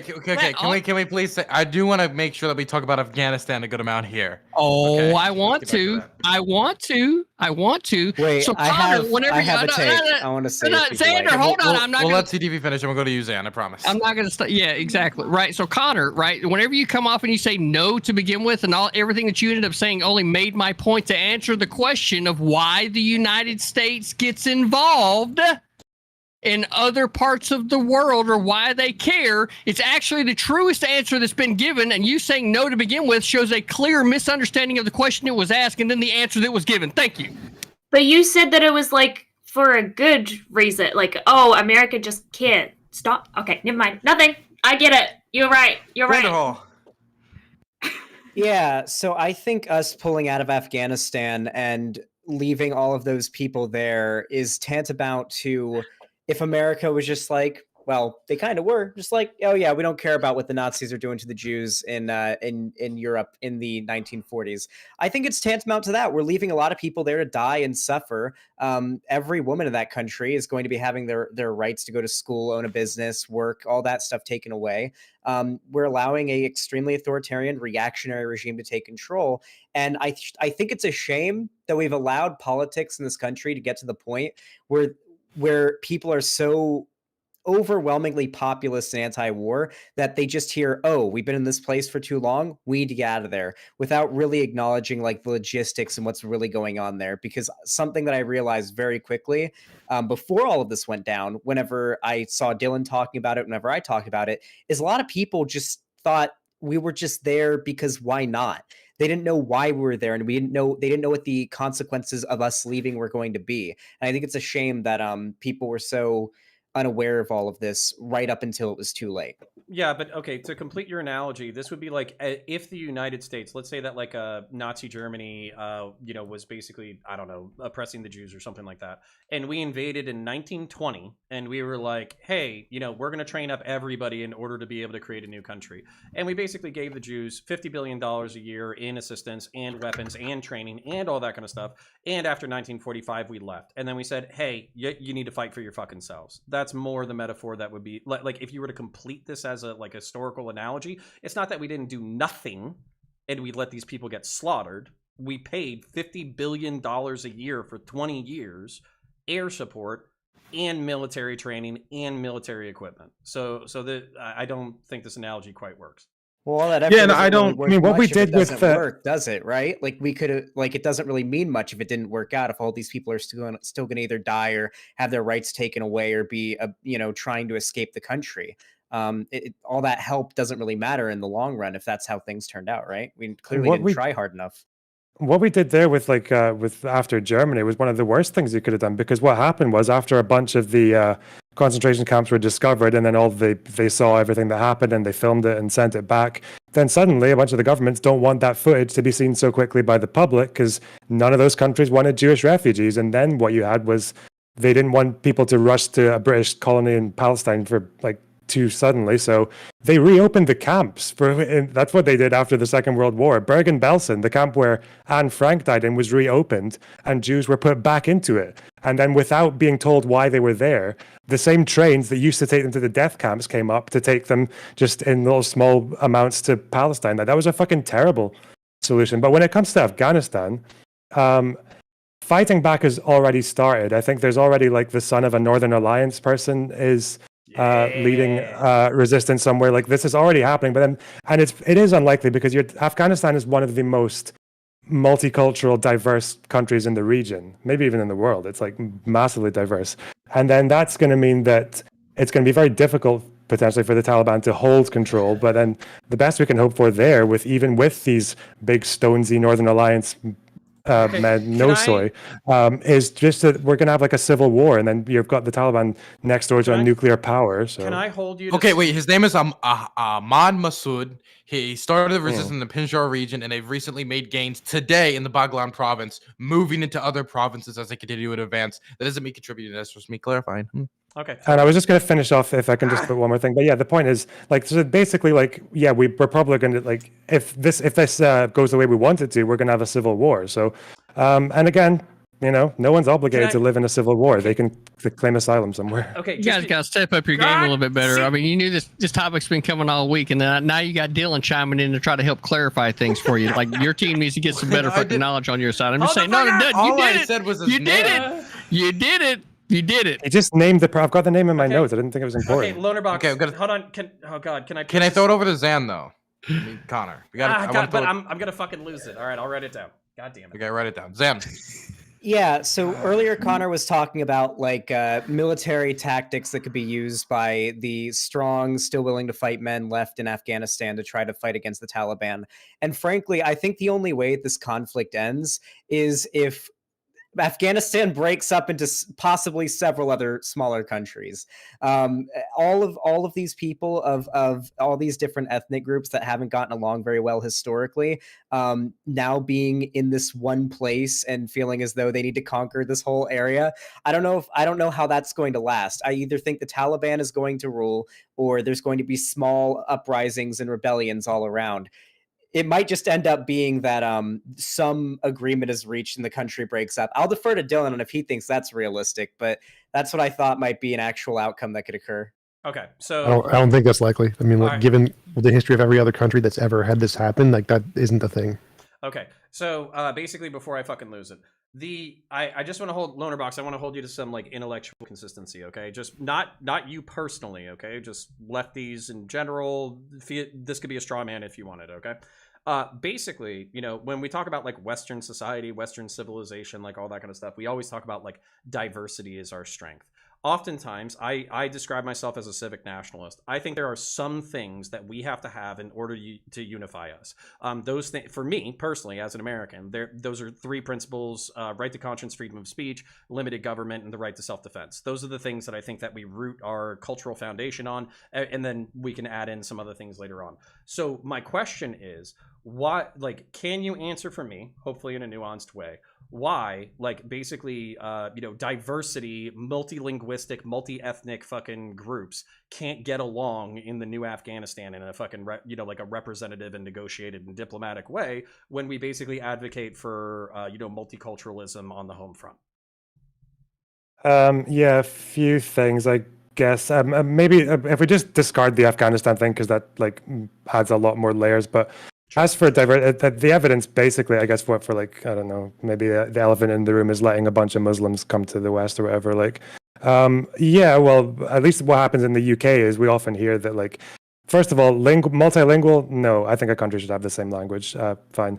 Even refugees, I think if you're a refugee, you should probably speak the language. That's probably why they tend to not stay in the first safe country they arrive in, is because they can't speak the language. But when it comes to, like, when people say, especially with the criticisms they make of Muslims, is they don't respect women's rights as much, or they're more inherently theocratic. What you find, at least in the UK, because that's my reference point, is that most like Muslims disproportionately vote for the Labour Party, the party that is more likely to push LGBT rights than any other. So you find the integration. That's a very different conversation. We spoke about this before. I was going to say maybe I would want to talk to you just one-on-one about that, because that's interesting. Yeah, so we can say that. But yeah, basically, because in a functioning liberal democracy, integration happens, whereas in Afghanistan, like, it's not a functioning liberal democracy. Then I want to address like Zan's point really quick. So basically, like there's a few geographic reasons why that wouldn't necessarily happen, and like you're right, it is a very diverse place. We're talking about like Turkmen, Tajiks, Hazaras, Pashtun, I want to say. Basically, we are talking about like 5 to 6 different ethnic groups. I think even more than that, and probably like 3 to 4 languages. So there are problems here. I'm not gonna lie. But the reason why that's probably not going to happen is because a lot of people rely on Afghanistan as a buffer state. Whether you're talking about Iran or Pakistan, they kind of want to hold that shit together, and they want a cohesive government to negotiate over this territory. That makes sense. I just think it's a possible outcome that could occur. Oh, I guarantee you it's realistic in the short term. So, for instance, like the Turkmen, Tajiks, and I'm trying to think, maybe even some of the Hazaras, they would break off into the Northern Alliance. As a matter of fact, when we first invaded the country, the Northern Alliance is the people that we allied ourselves with. The problem is that the Southeast region is predominantly Pashtun, and they don't have any legitimacy there. So in the short term, it's actually completely possible that they're going to divide up along like ethnic and linguistic lines. I'm just thinking long term, eventually Afghanistan will be a country again. Yeah, maybe. Also, chat, we can't bring Destiny in. He's on meth, literally. We can't bring him on. That's the best part. Imagine Destiny on meth. There's a certain thing to be said about irresponsible platforming, and bringing somebody on meth to talk about Afghanistan might not be the best idea. I don't know. I had a question for Counterpoints. Content, Dylan. Do it for the content. Tell me it's not good content. I had a question for Counterpoints. Brilliant to me. So Counterpoints is promoting, I forget what you call it, the idea that we should train a bunch of people in the country, give them a bunch of weapons so that they can support themselves, something like that. What do you call it? Foreign internal defense. Isn't that what we did that got Osama bin Laden in power in the first place? Yeah, you're right. Okay. Oh. So hold on. Oh. Let me be. Interesting. Hold on. Let me be very nuanced here. Okay.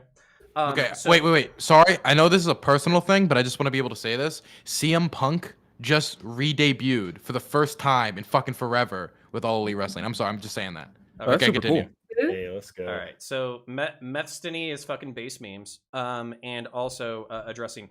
Yes, American consultation specifically was Osama bin Laden. There's no reason to believe that Osama bin Laden trained under the Haqqani network, and as a matter of fact, basically they beefed with each other. The Haqqani network was the one that was actually, like, as far as my understanding goes, was the actual like CIA trained Stinger missiles like group, and on top of that, they still exist today. They're the most they're the most competent anti-American force in Afghanistan, like by leaps and bounds. Like the way that you know that you're fighting Haqqani network, at least according to grunts that I've talked to, is that basically the rifle fire is accurate, whereas the other assholes that you fight in the country just spray and pray and can't hit a fucking thing.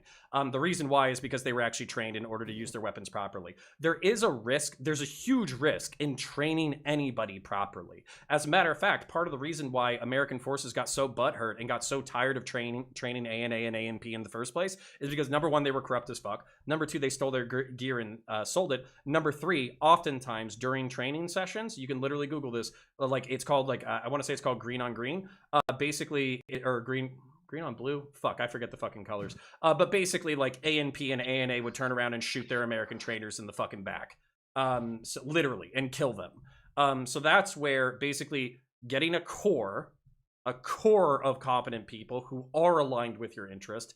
How was that handled, Counterpoints, at the time? Whenever, I mean, you said they would turn around and shoot the American in the back. How was that handled?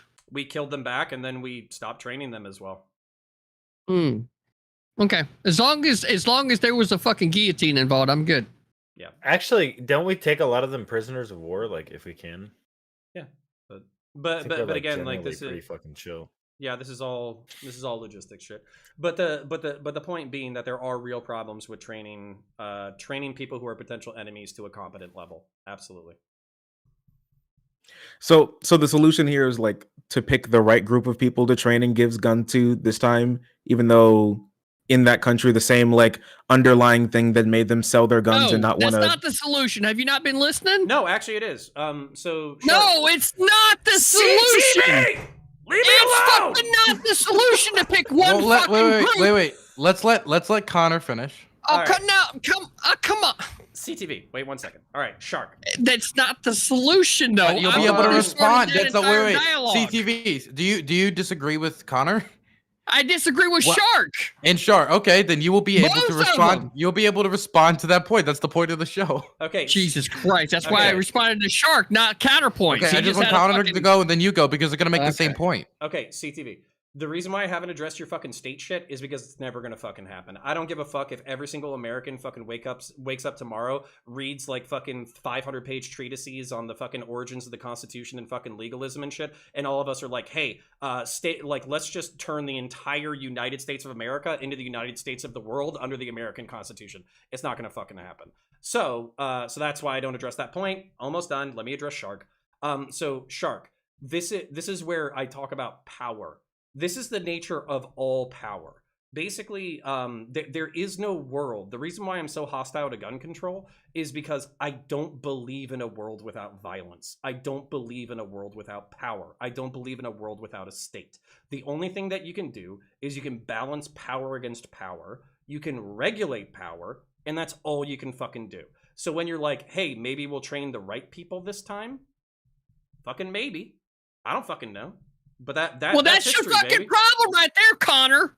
That's your fucking problem. The problem is that you feel like shutting down the conversation right, amongst Americans about what the actual good would be to take reign of their own federal fucking government and expand the ideas of freedom around the world is exactly the fucking problem. You don't shut down that conversation. As a matter of fact, you should be doing everything that you can to expand it so that the types of conflicts that we keep having to be involved with, and Fawn, you can make those motions if you want, but I didn't see New Zealand jumping up to fucking defend the Balkans earlier, right? So therefore, you don't have a fucking horse in New this Zealand. race. That's That what I'm being saying. said, Stay if out you of New really Zealand. want to stop the America getting involved in these fucking conflicts, the only fucking way to do that and maintain the idea of the American people of freedom and not this continued fucking tribalism that we continue to see is to make the land a state to the United States. What are the people really afraid of? It's not that they're going to have so many votes in the House of Representatives that they'll be able to overpower us. It's not that they'll have so many votes in the fucking Senate. Right? So what's the fucking problem here? The problem might be is that the social welfare programs that the federal government is not supposed to be being a part of to begin with is what's fueling this fucking argument. So rein in the federal fucking government to the point to where it was originally fucking statute to where social welfare programs are not a part of it, and those issues are handled by the fucking state. And if the state is collecting its own fucking taxes to be able to pay for social welfare programs, then so fucking be it. That's what they want to do. But rein in the federal government so that it allows for the ideas of freedom that we all hold dear to take precipice around the fucking world. Otherwise, we're going to end up with Chinese fucking communism. What is the... Is it another Epic Rap Battles citation, or? Do you know what number rank the United States is and like the freedom, ranking the freest countries in the world? Like 35 or some shit. I'm trying to find it. I'm assuming that the numbers that you would include are that of the drug war, which I would be very, very outspoken against. Anybody that knows CTV knows that CTV is definitely against the war on drugs. I'm against war on drugs too. But if we're talking in general terms, I believe New Zealand beats America in that. The way the cookie crumbles. And that little thing. I mean, drugs is one issue. It doesn't really stand on much of the principle, though, when it comes to bringing freedom around the world, though, does it? War. What is it? But the freedom around the world that America is supposedly bringing isn't actually that free. Oh, you're also, right. China isn't communist. No. You're absolutely fucking right, and that has a lot to do. And I definitely hold my own fucking American, fucking patriots, fucking whatever you want to call them, my fellow Americans responsible, especially when they get involved in government, to where they're acting more as politicians and only vested in their own self-interest rather than what's in the best interest of the country as a whole.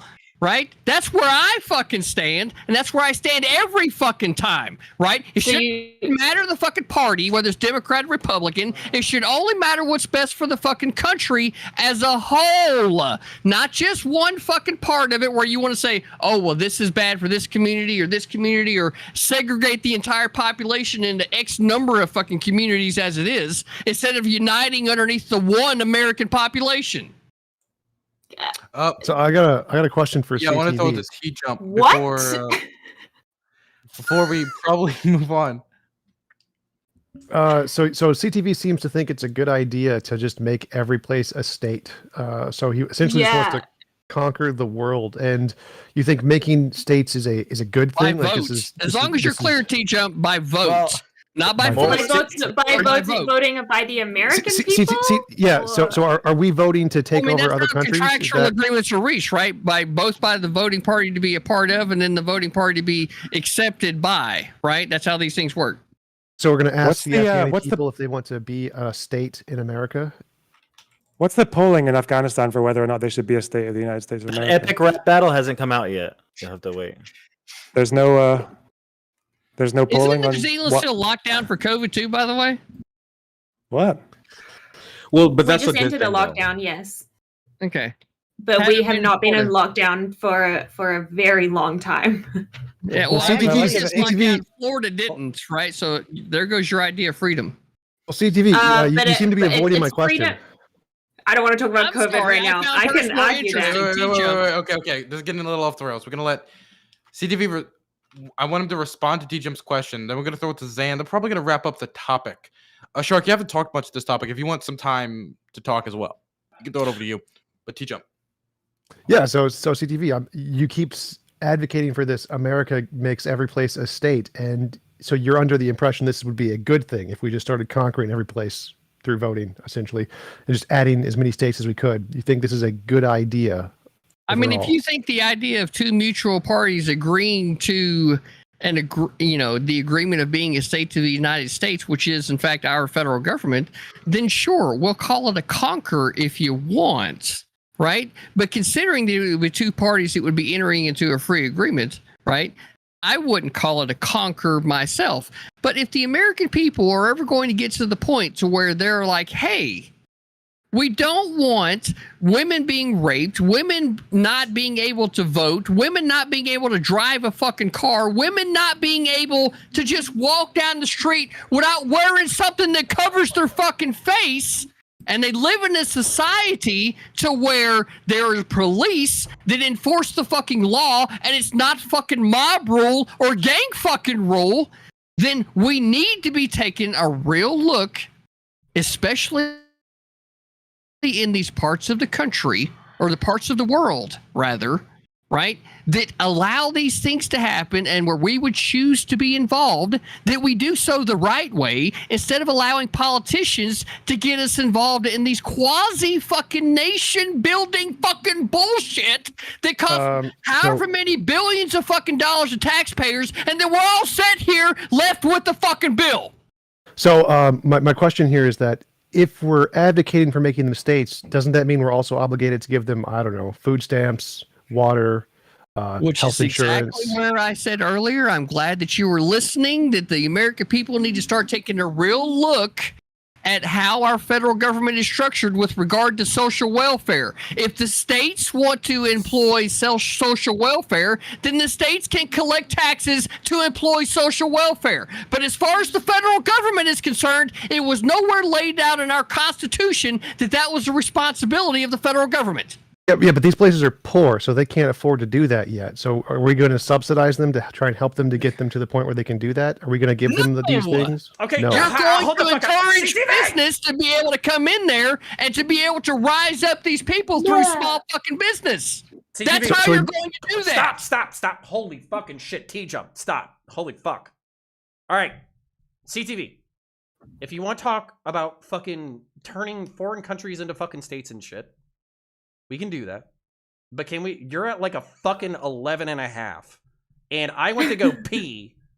And I come back and you're still at an 11 and a half. Can you bring it down to like a solid 7.25? I will certainly try, but this is the hippy to wrap up dippy. the topic. We Okay. do have I to do wrap as you up the told you, topic. little scamp. And everybody's gonna have an outro topic. And I just want a personal message from me to everyone. I want everyone in chat to disregard everything they've heard for the last hour. That's my personal advice. You don't have to. That's my personal advice. I'm gonna throw in the top left-hand corner to American Nacho. Hey man, I get all my citations from epic rap battles, and this has been great. I love this. Amen, brother. We're gonna throw it over to Connor. You can disregard everything except for everything that I said. And if Dylan has a fucking problem with that, then I'm going to see him middle of next week. Not on Monday, because I have a prior commitment, but any other day we can pick. We'll figure it out. Okay. Man, it's hard for me to care about politics right now. Man, CM Punk is back. Okay, we're going to throw it over to CTV. Okay, so you can disregard everything else that everybody else has said, because let's just keep the fucking meme going at this point, right? I mean, everybody disregard what the fuck everybody else said, except for me, because I'm obviously, right, the people's champion. And we knew that from the fucking start. So why the hell else would you listen to anybody else, right? The reality here is that we need to start taking a real look when it comes to participating at the world stage. We cannot continue to have our military forward deployed in foreign countries and then expect that these fucking entangling alliances that our founders warned us against were somehow supposed to be best for us as a people, right? Our politicians have been failing us for a long fucking time, and what we need are real fucking statesmen to enter office. Okay, now we're gonna throw it over to Fawn. Yeah, okay, I'm going to agree with a lot of the stances that Lonabox had, actually, just in general. That the point is that we have, well, America has left Afghanistan, and now we have to deal with the fallout. And I believe that the next step is welcoming refugees into countries that can take them.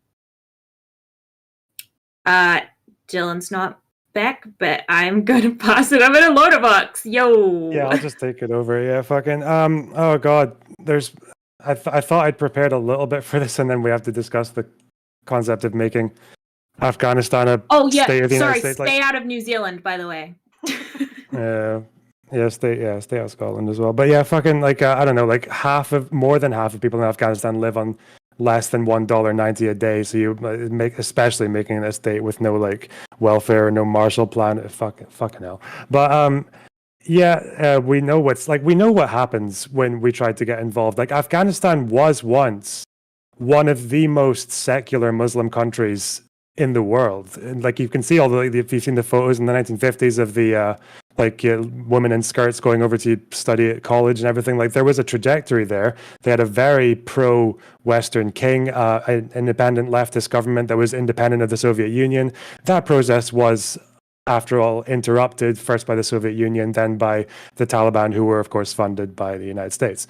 Same thing happened in Iran. Very progressive government, very forward-thinking, women's rights, taking forced labor rights away from the Islamic nobility, democratically elected, etc., etc. Then the CIA in Britain gets involved and gets rid of him, puts in the Shah, paves the way for the fundamentalist state that followed. We can't fix these countries so far. Like, it's been 100, 200, 300 years of trying to do it, and I don't really know if improved military tactics are going to be like the silver bullet to turn that all around. The best we can do now is accept refugees. I looked at the numbers for the UK. They want to bring in 5,000 in the next 12 months. That's 8 per constituency. It's fucking pathetic. Do better. Yeah, but as a student of Alexander, I would expect you to know better. Wait. CTV. Behave yourself. You broke a rule. I know. It's just he claimed to be a student of Alexander, you know? I don't know how I know sounded. Anyway, we're gonna throw it over to Shark. Yeah, I don't know. I think I feel like this. I don't know. I feel like this entire time we got pretty stun locked. It seemed like a great movie story to talk about making Afghanistan into a state.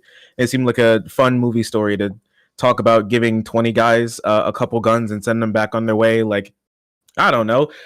I mean, I feel like we've tried it so many times, and it's ended up with so many people being losing their lives and having their rights taken away.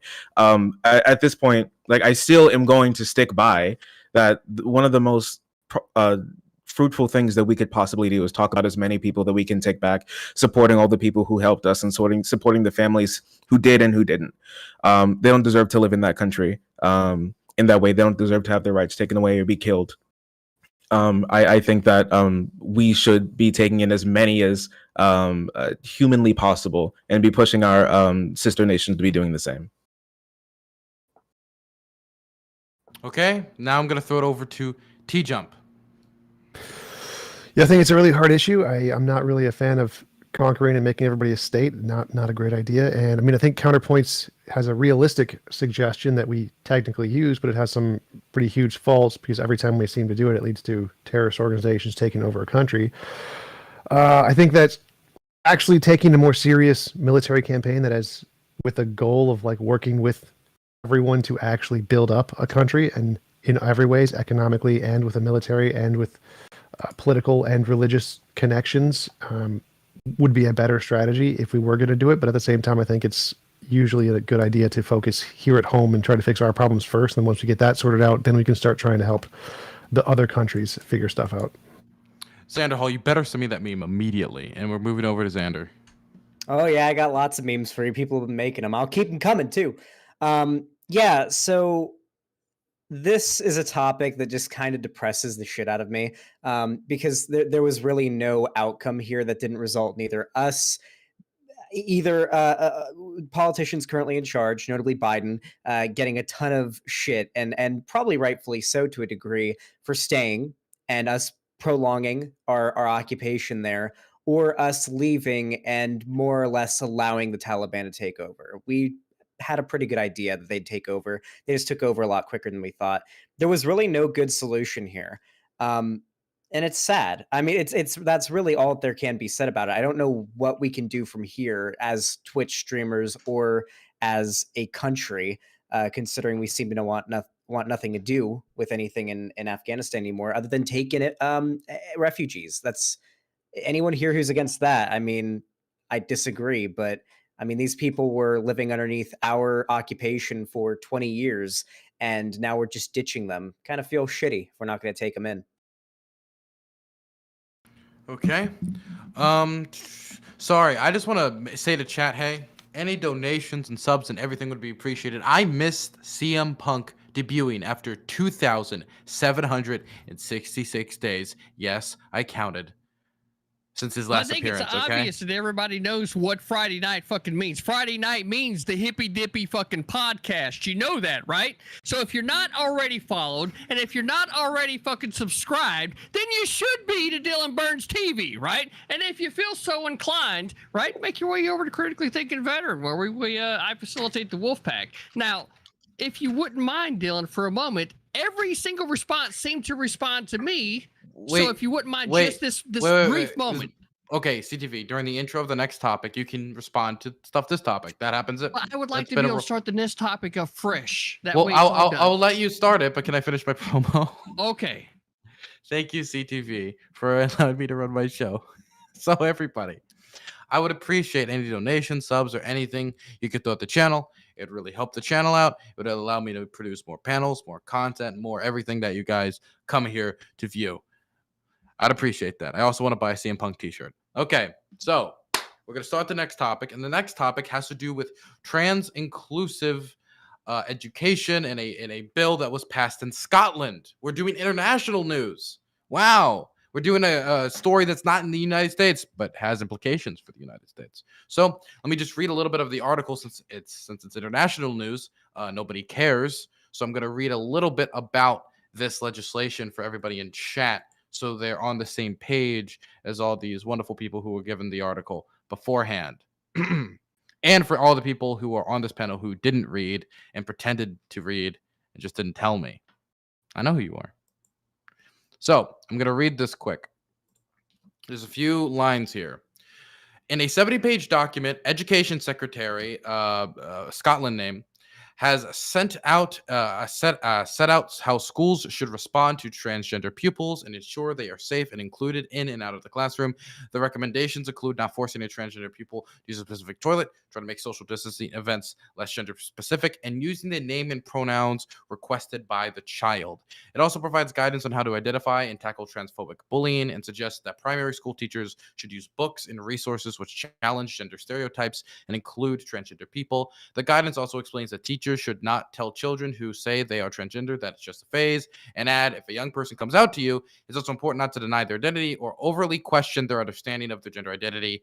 Teachers can, of course, ask reflective questions that allow young people to express themselves, explore their gender identity, and identify their needs. There's a lot more here that if you want access to the article, I'll put it in chat.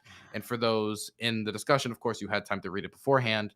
So basically, the question is, what do you think of this? And should something similar be done in the United States for all the Americans here? Or New Zealand, for example, for New Zealanders, if that's a real location and not just Australia's Hawaii.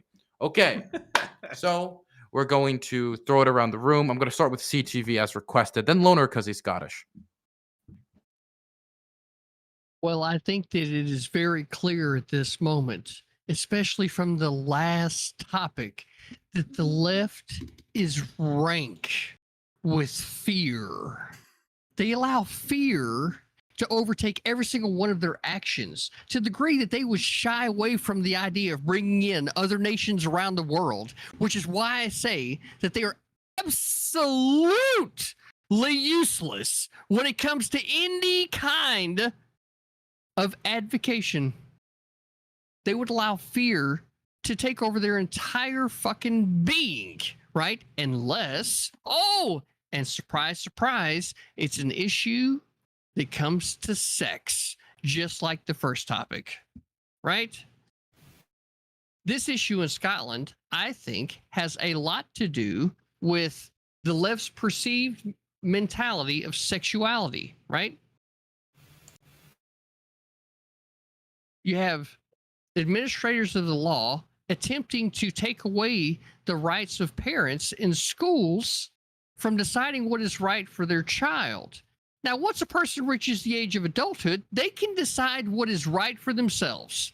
But until then, that's the responsibility of the parent, and definitely not some government fucking institution telling parents what's right for their fucking kid. Period.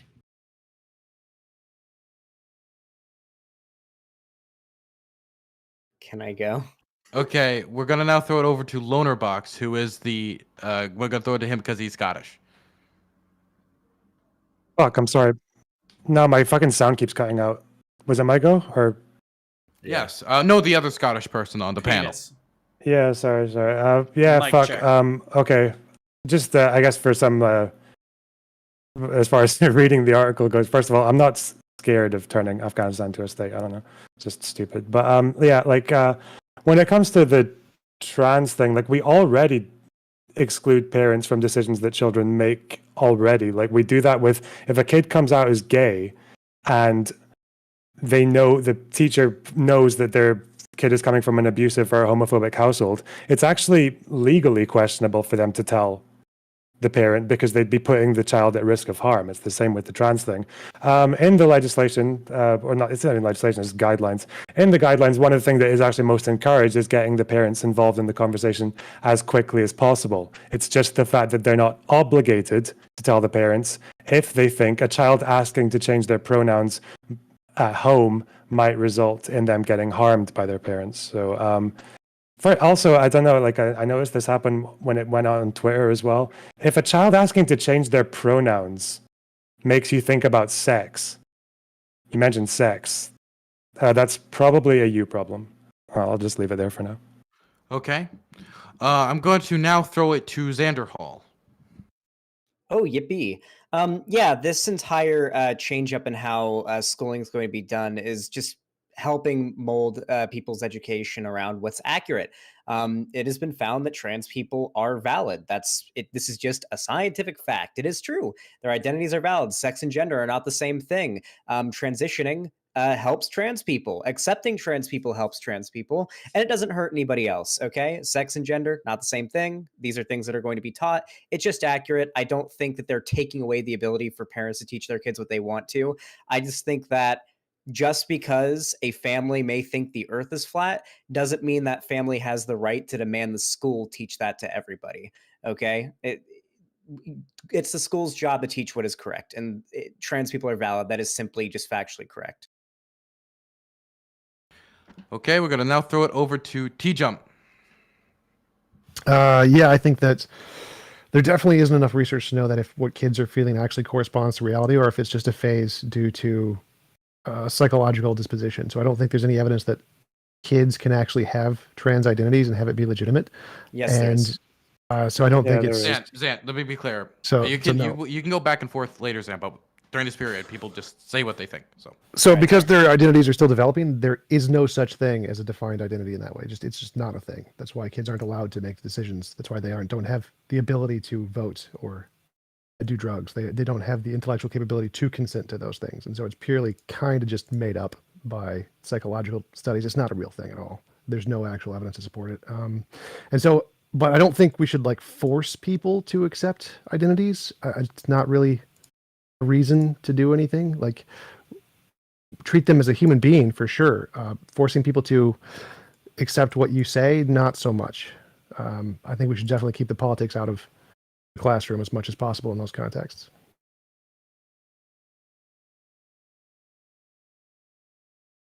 Now I'm gonna throw it over to Shark. Sure. So in these guidelines, it seems like they touch on basically everything that we would need. It touches on how to deal with the trans kids and their teacher and the parents as well. They recommend a lot of great reading to touch on. They touch on even bathrooms and when it comes to specific privacy issues, and even the people who may feel like weirdly uncomfortable around like trans people, and trans people who feel uncomfortable around it's just people who may look down on them for being who they are.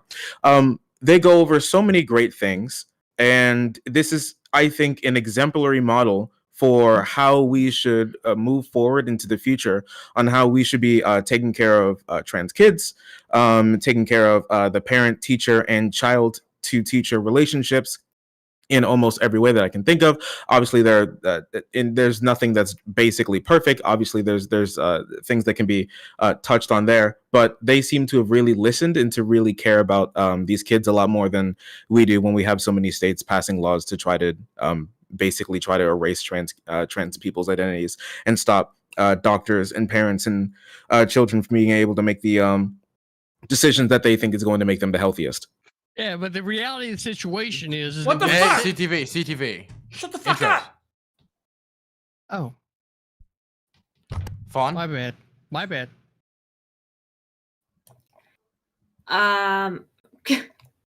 First of all, I think it's incredibly ironic to call the left like full of fear. It's just there is so much fear mongering on the right. That's like what they're based off of. So it makes me laugh. I don't see how people can see this as a negative thing. It to me, it basically seems like an anti-bullying step and inclusion and education. Like, there are trans people in the world. They exist.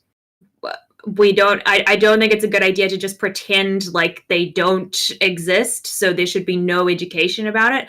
I don't like the intense like gender stereotypes of that some schools do when it comes to like dances and stuff, where it's like, oh, you can only take a partner of like the opposite gender. I know that was in my school.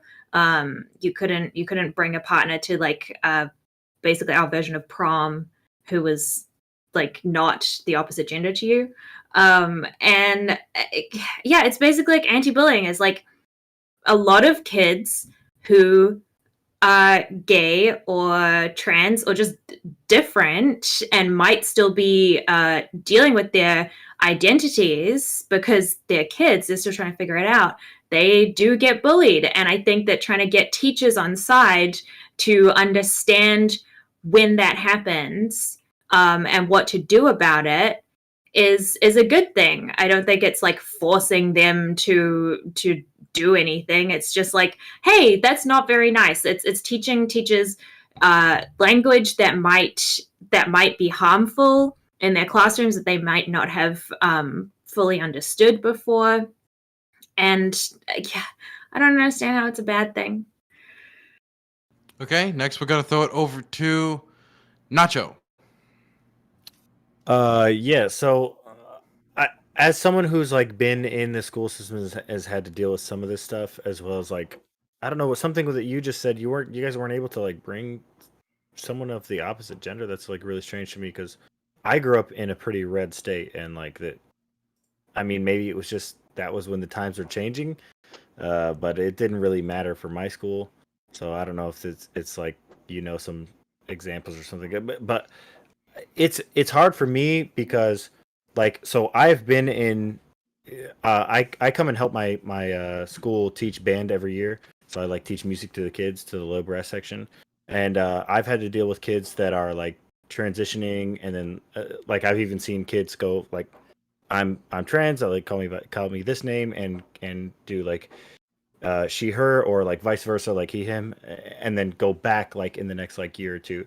And I'm not allowed to tell the parents that like what's going on. You know what I mean? Like we basically aren't allowed to, like there were like 3 or 4 students that we had to deal with that we weren't allowed to tell their parents. Their parents had no idea.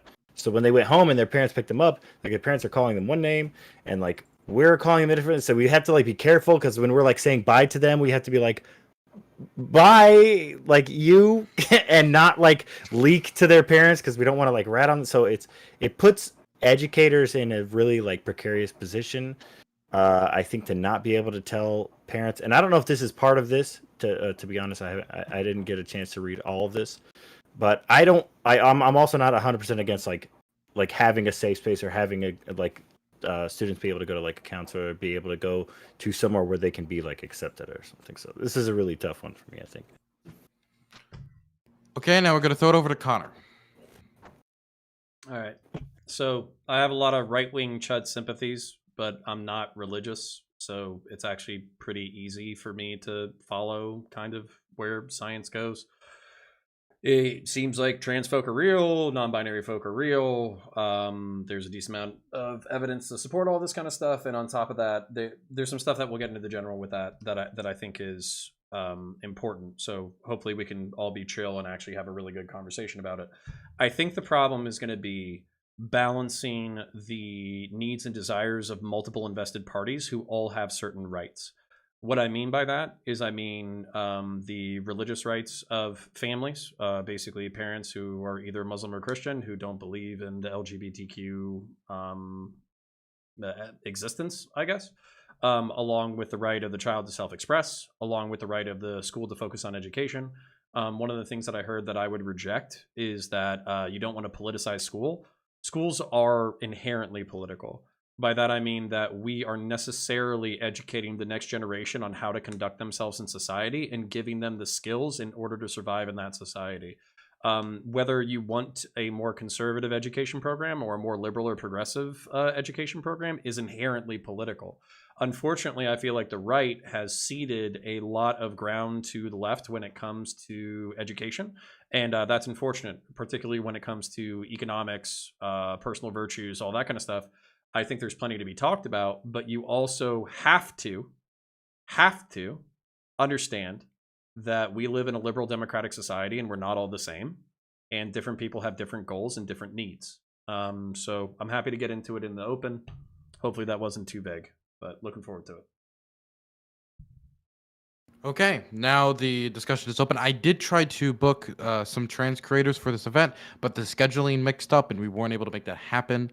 So I just wanted to say it out loud before like the obvious question is asked after the fact. Okay, wonderful. You guys can begin. Anybody can grab this.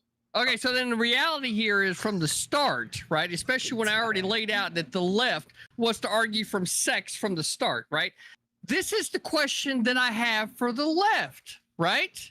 Is that how is it that you define masculinity and femininity, right? Do you define that by way of the ways that adults act or the ways that kids act?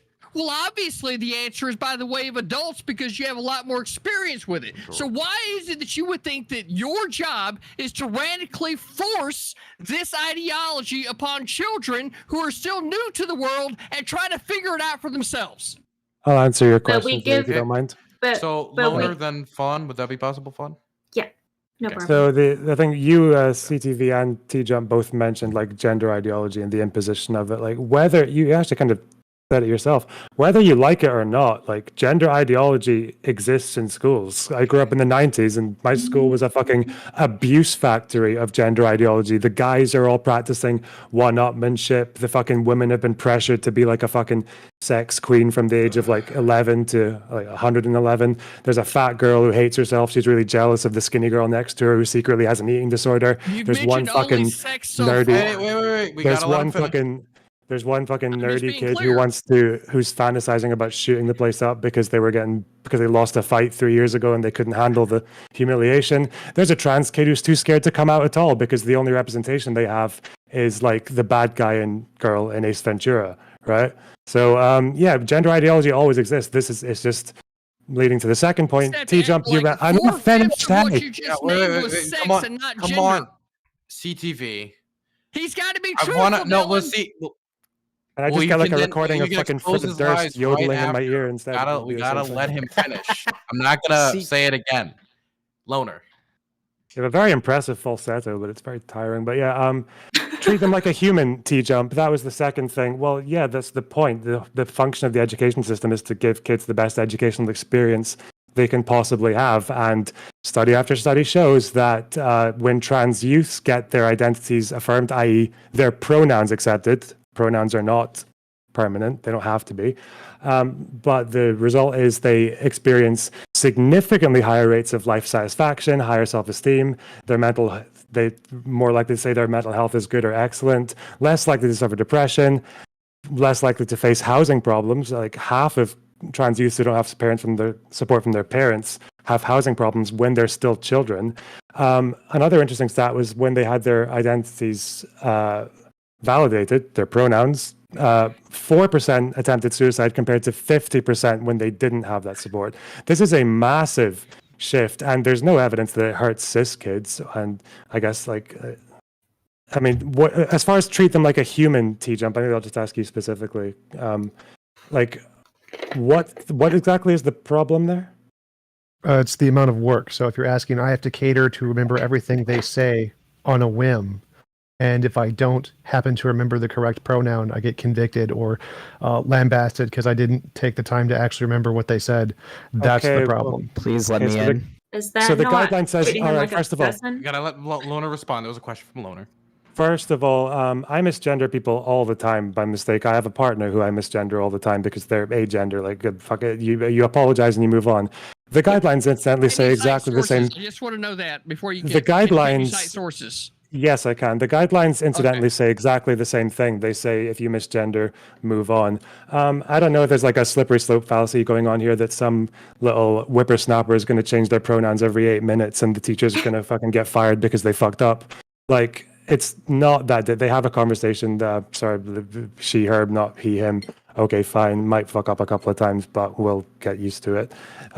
Is that work to you to reduce someone's suicidality by like from 57% to 4%? Is that too much work for you? Well, reduce my suicidality if you gave me $1 million. Are you obligated to give me $1 million? There's no evidence that getting $1 million reduces. You don't understand the point. People acclimatize. Making you happy is not You the said job you're of treating other them like people. a person. There's no And epidemic of suicide amongst like people who are basic. not millionaires. It doesn't matter. The fact that you could be suicidal because you're unhappy doesn't mean that I'm obligated to make you happy by doing anything you want. Teachers how it are works. obligated to give kids the best educational experience they can. Best education does not mean make you happy. Those are not the same thing.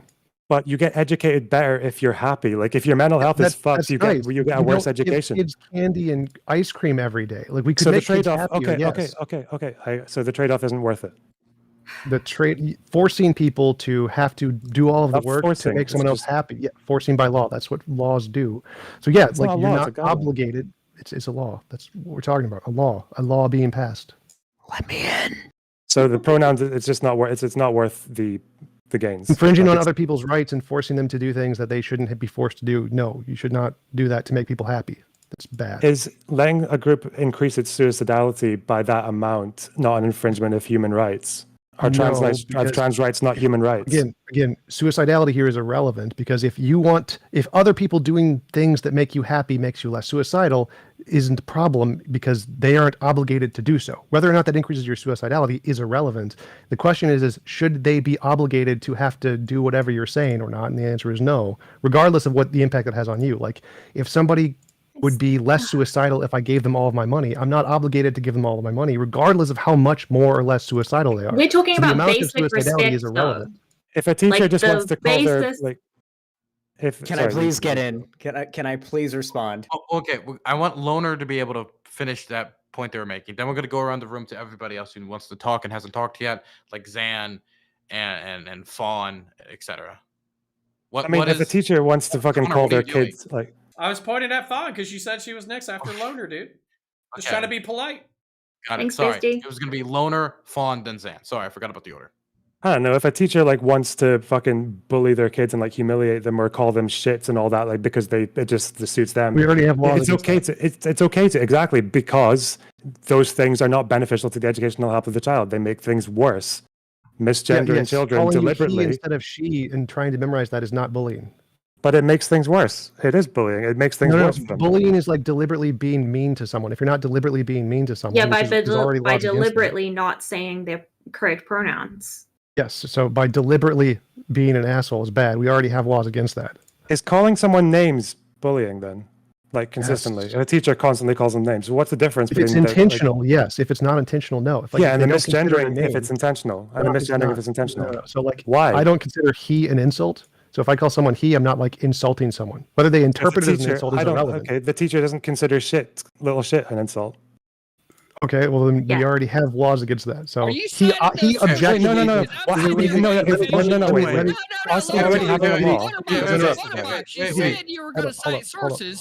I just want the sources. CTV. That's what I want. The source he Sources are in the cited bill. was the 70-page document. Where's Still my this turn. 70-page document? I It's haven't in the seen it. article. It's in the article in the Discord. You can click it, and on there you can click the 70-page document and go through it. So It- positive impact of Wait, affirmation. Can I respond? CTV, stop. Wait. I'm moving over. We gotta move to Fawn. I don't see it in the Fawn- private group chat. It's Whoa, in. whoa. Okay, It's in the description on the Epic will- Rap Battles video. Right. I still want to So respond because I was No, asked a no. question. Okay. fucking made up. I am done. I am done. Okay, we're okay. We're stopping this for a moment. CTV, I will send you the source myself. I want to move over to Fawn, then Zan, then Connor. Thank you, sir. I appreciate that. A little bit of intellectual honesty. I like it. Okay. Oh my god. I first wanted to say that my gender identity is actually that I am agender. I do not mind what pronouns you use. Of like the big three, you can use she, her, they, them, he, him. I don't mind. So you're talking about like trans creators. I don't know if I would necessarily like. I guess technically I am trans, but like I haven't transitioned, so I don't feel super comfortable using that phrase. But I mean, you're still valid trans person if you haven't transitioned. But yeah, all of that sort of stuff. So I have dealt with changing pronouns before, and like I can talk on that personal anecdotally, but I don't think that necessarily will help. I know that it was something strange that CTV said about basing your masculinity and femininity off what adults do, but we put that onto children all the time. Like we put those things onto children. If the child likes pink and skirts and playing with dolls, those things are considered feminine. And if they're like rolling around in mud, kicking a ball and playing with trucks, those things are considered masculine. But anyone can do those things, just like anyone can wear a skirt. It's technically those pieces of clothing don't have like a gender or a sex, but there are things that we consider inherently masculine or feminine, whether the person doing those things is a man or a woman or not. That's the difference. Like someone who is either identifies as a man or woman, men and women can be masculine or feminine while still being a man or a woman. And oh my god, there's so much to say on this shit. So I'm gonna say Xander go because I feel like I've lost half my points now. There's so much to say. I actually had something Thank to you, say in Fawn. response, right? I mean, would you consider, Fawn, cooking to be masculine or feminine? Neither. Neither. Okay. So you specifically only think that playing with trucks, right, would be considered I'm saying that we put those expectations on children. Like you think that if a child plays with a truck, that's a more masculine thing to do than a more feminine thing to do. Why You're saying would it's you? a social construct. I guess maybe the thing. Yeah, that I would socially. ask- Yeah. I think maybe the thing that I would ask myself, considering that there are some other female drivers out there in the world, right? Like Danica Patrick, for one, that drove a NASCAR, right? Why is it that you in your mind would put that into that category versus like assuming that that's how everybody else would view the thing. Why can't it just be that the child likes playing with trucks or likes No, playing that's with what cars? I agree. Why- I don't think Right. that it needs to be gender specific, but I'm saying socially people would But that's an say. assumption that you have. That's an assumption that you have. I'm pretty sure that's a general assumption It's not one that I little fucking hold. that you. It's not one that I fucking hold. Then I can only assume Okay. that it's something that is in your mind as an association. So I asked a very specific nope. question. Yeah. as to Okay, why okay, that's an okay. association in your mind. We got okay. Fawn will answer. Then we got to move on to Zan. It's not an association of mine. Like I don't care, but I literally never said I think that if a child plays with trucks, it is more that's more masculine. I think anyone can, but I'm saying that you are saying that the way that we view masculine and femininity is based on adults, but we very easily put those like gender expectations on children. I think Just the as problem is much. the word with expectations that you're using, because I think that most people just, as soon as a child picks up a truck and starts playing with a truck, it's not an expectation that gets put on them. It's just like, But they buy boys trucks more than they will buy girls. But it's a trucks. recognition more so than an expectation, right? A recognition of what? A recognition of what the kid likes to play with. Okay, so we're gonna move Yeah. over to Zan now. Got to move over to Zan because I want to keep the conversation moving. Yeah, I don't know why we derailed for like 20 minutes there about whether or not the teachers need to be nice to the trans kids or whatever before the initiative being taken here is for the school educations to become more fact-based. That's always what you want. You don't want ideology or politics getting in the way of schools teaching what is backed up by science and fact, okay? That's how we went so long without schools teaching about climate change and about how the Civil War was over slavery here in America. You don't want politics muddying the water there. And as I said, I can back this up with any studies that you want. I've got plenty. Trans people are valid. Their identities are valid. It is intrinsically good for them to be recognized as the gender they identify with. And not only that, but there is psychological and sociological evidence that suggests that the ideas that many conservatives have about sex and gender just aren't true. Sex and gender aren't the same thing. Gender expectations are socially constructed by us over decades and centuries of time. We're not talking about being nice here. We're talking about just being correct. If you're against that, then you're transphobic and you're wrong, but that's on you, I guess. And I This has said that nothing to already, do with Xander, being but like, correct. This isn't no. education. We're not adding in pronouns to education. That's not part of the thing. So this is just like saying that we're going to add one of the most common sets of words in the English language and say, well, now these words can be insults sometimes, which is just dumb. It's just a dumb thing. No. To say. It's how about not how an you insult. use them. It's more so if I called you, if I for every single Wait. Can we if I also every source? day- Can we source that in the article or document also for I chat? still haven't seen the source. Well, it's in the chat. It's in the chat right now. Page I 38. thought it was The coming studies to me below. by- Oh, Jesus Well, Loner Christ. found it before I did, so.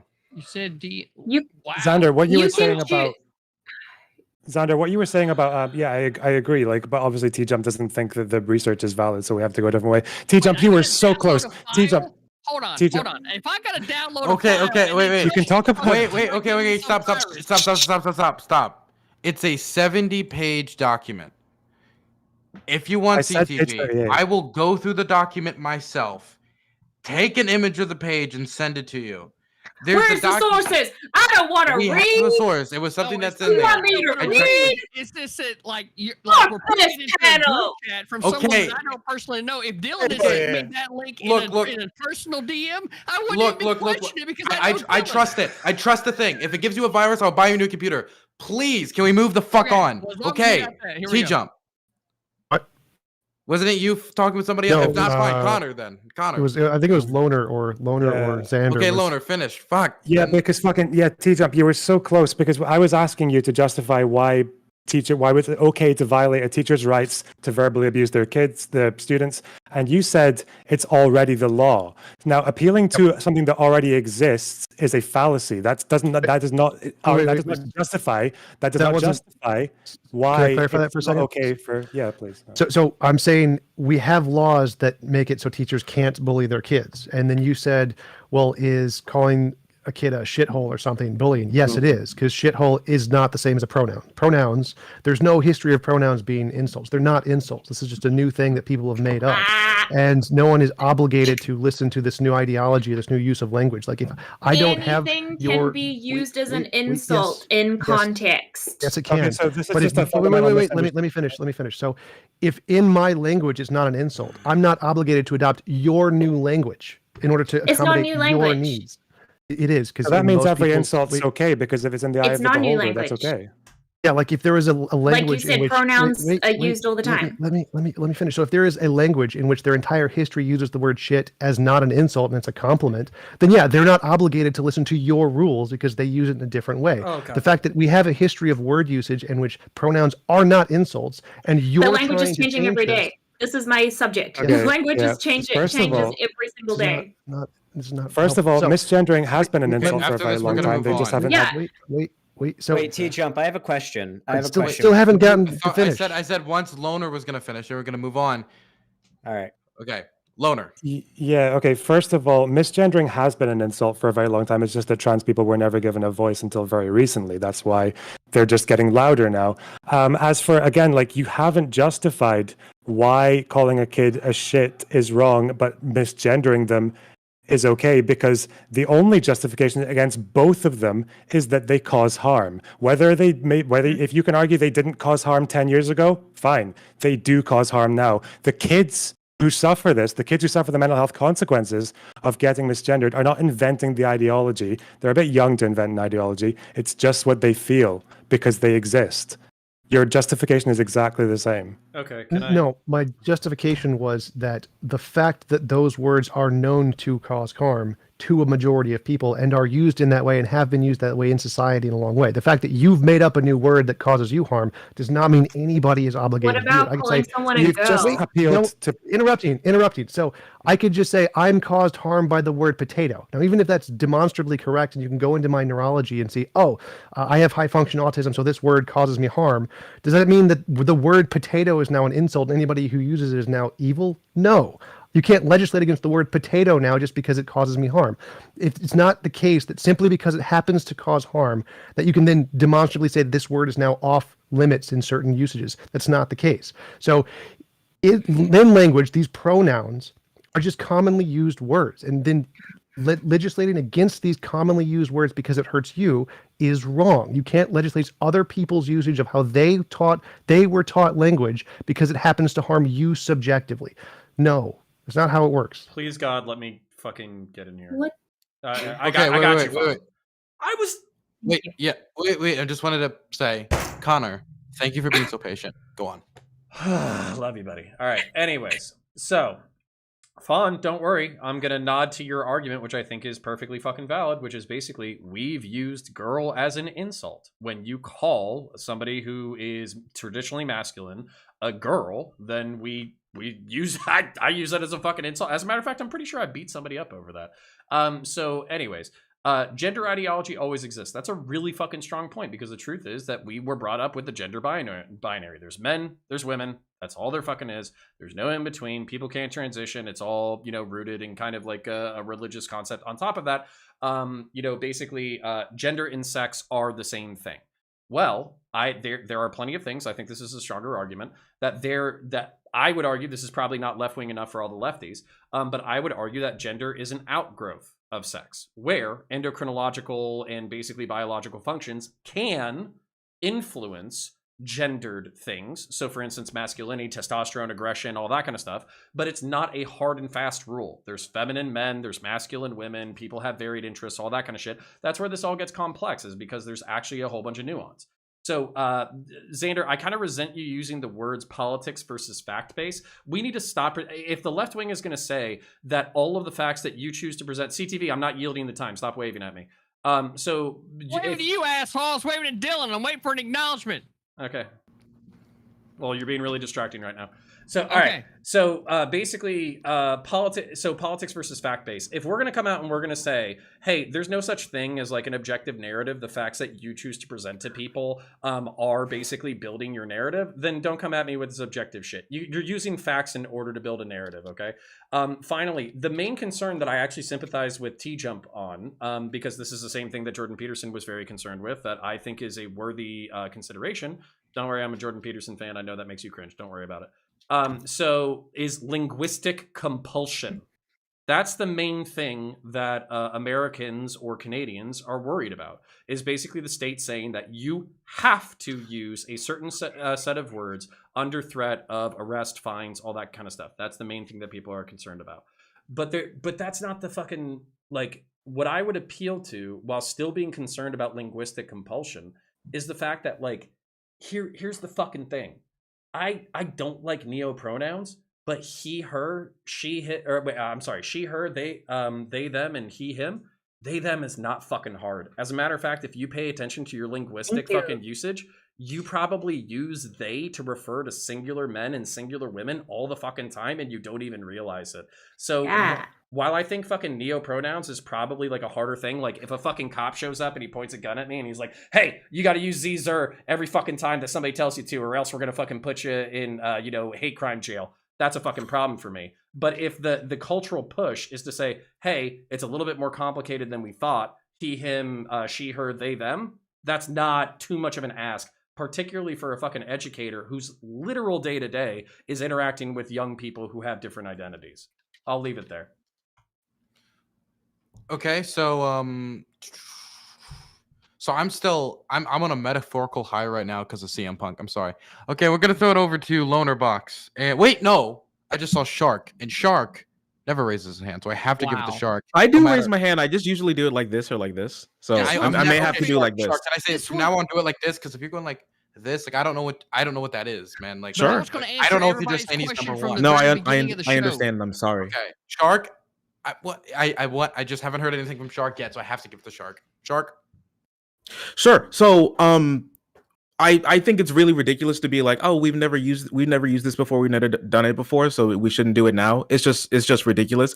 I'm sorry. Like if you've like lived your life under a rock, or you live your life this way or that way, and then all of a sudden things feel different to you, like I'm sorry. We move on. If you just feel like you don't want to, I mean, get fucked, loser. I'm sorry. That's just like how the world works sometimes. We already have a compulsion with how you use words. We have a thing that's called disturbing the peace. If you walk outside and start screeching like slurs at people, the cops are going to show up and tell you to stop. If you don't stop, you probably are going to get arrested or something. Like that's just like kind of how it works. We have a set usage for how we use some words. You can't yell fire in a crowded theater. We use these words like this sometimes a lot. And it's true. We have like called people who are typically like masculine, that's an insult to call them a girl. I swear, like if you walk into a classroom and the teacher starts calling all the like cis guys she and say that they look very pretty today, they're probably all going to get very upset. You know why? Because that's insulting. It just is. Now we can talk about whether it should or shouldn't be, but it is. If you go up to a bunch of girls and you try to say that they're like masculine, or girls get this all the time, they're like, you look like your dad. That's probably insulting sometimes. All right. And that's okay. No one's saying that you need to be thrown in jail for it. We're talking about how you interact with kids and how we run our schools. Sorry, schools are going to be like a little bit stricter sometimes. I think that's a good thing because this is a learning environment where we want kids to learn. Can I actually just sorry. Yeah, Connor, you can go. Yeah, so I talked for a while, but I want to give some more. I want to give some. Sorry, CTV, you can go next. You yelled a lot. So, anyways, so the fucking point being, I want to give some right wing credence to some right wing. It's only because I'm entertaining. I know, but basically here's the more right wing stuff. Just to make it true. Okay, Connor. Please. Yes, here's the things that are more like right wing enforceable. So, basically, Fawn mentioned the fact that they were agender, and I think that's really interesting because basically, I overheard a conversation recently in which people were talking about how the fact that like a lot of people who are third gender, agender, whatever, non-binary, they don't feel like they have a strong attachment to either like a man or woman, and that's part of the reason why they choose to be non-binary. But here's the fucking thing that I thought was really interesting that they said, is the fact is most people don't have a strong attachment to their gender. They just do what the fuck they do. And on top of that, I literally didn't think about gender until 3 fucking years ago. I still liked fucking guns. I still liked fucking gasoline. I still like things exploding in action movies and all that kind of shit. And that's not all socially constructed. Here's the other thing that I'm going to push back on. Children are not blank slates. They're not tabula rasa. There are fucking endocrinological reasons why people do the things that they do. There are biological reasons why they do the things that they do. It's not purely biological and it's not purely socially constructed. But at the same time, like, the reason why I resent the lefty arguments that like, oh, well, we need to just divorce these concepts completely or whatever, is because they're not completely divorced for most people. There's some people that it's completely divorced, but for most people, there actually is like sex and gender are like gender roots out of sex. So I'll leave it there. Yeah, I don't think there are too many people who would actually disagree with the point that like sex and gender have some correlation with each other. I mean, there's a reason why like 98 point something percent of people are like are cis. And I mean, I think even in the most like perfectly accepting society, the vast majority of people would probably be cis. Like that's more likely than not. I think it's okay to say like, hey, like these things aren't like connected in the same way you glue them together, but they're connected if they're like on like two things on two ends of a really long rope, where they can be extremely malleable, they can go to different places, but they're like connected in some way. And I don't think that's I really don't think that's too crazy, actually. Can I blow your fucking minds for a second? So literally, this is what blew my fucking mind too. So, Jordan Peterson, the biggest like transphobe of the past decade or whatever, literally had a fucking bone to pick over Bill C-16 or fucking compulsive language. I have that same fucking beef. But do you know how he describes gender? A bimodal distribution. Do you know who else describes gender that way? Literally fucking Vosh. So descriptively, they're fucking identical. So there's a lot more common ground on understanding. The part that gets like really hung up is compelled language. Because basically in the United States, we very much value the First Amendment, so we don't like people telling us what we can say and what we can't say. And number two is basically religion. Religion is the other major factor here, where people are not willing to accept new modes of conceptualizing gender or sex or homosexuality or anything like that, is because they're rooted in previously pretty dogmatic and very like authority-based conceptions of the world that don't allow for these concepts to exist. The real question, I'll wrap it up. The real question is, how do we get cis kids, trans kids, religious parents, all to interact in the same system where we feel like we're guarding everybody's interests all at the same time, and we just don't have those answers yet? Okay, so CTV, then Loner, then T-Jump. Okay, so we've got a lot, and I mean a lot of ground to cover, right? So we started this conversation off with somehow, right? Girl is supposed to be assumed as an insult, right? Let's go ahead and make another correlation here real quick, right? There's an association to be called a pussy as being something negative as well, right?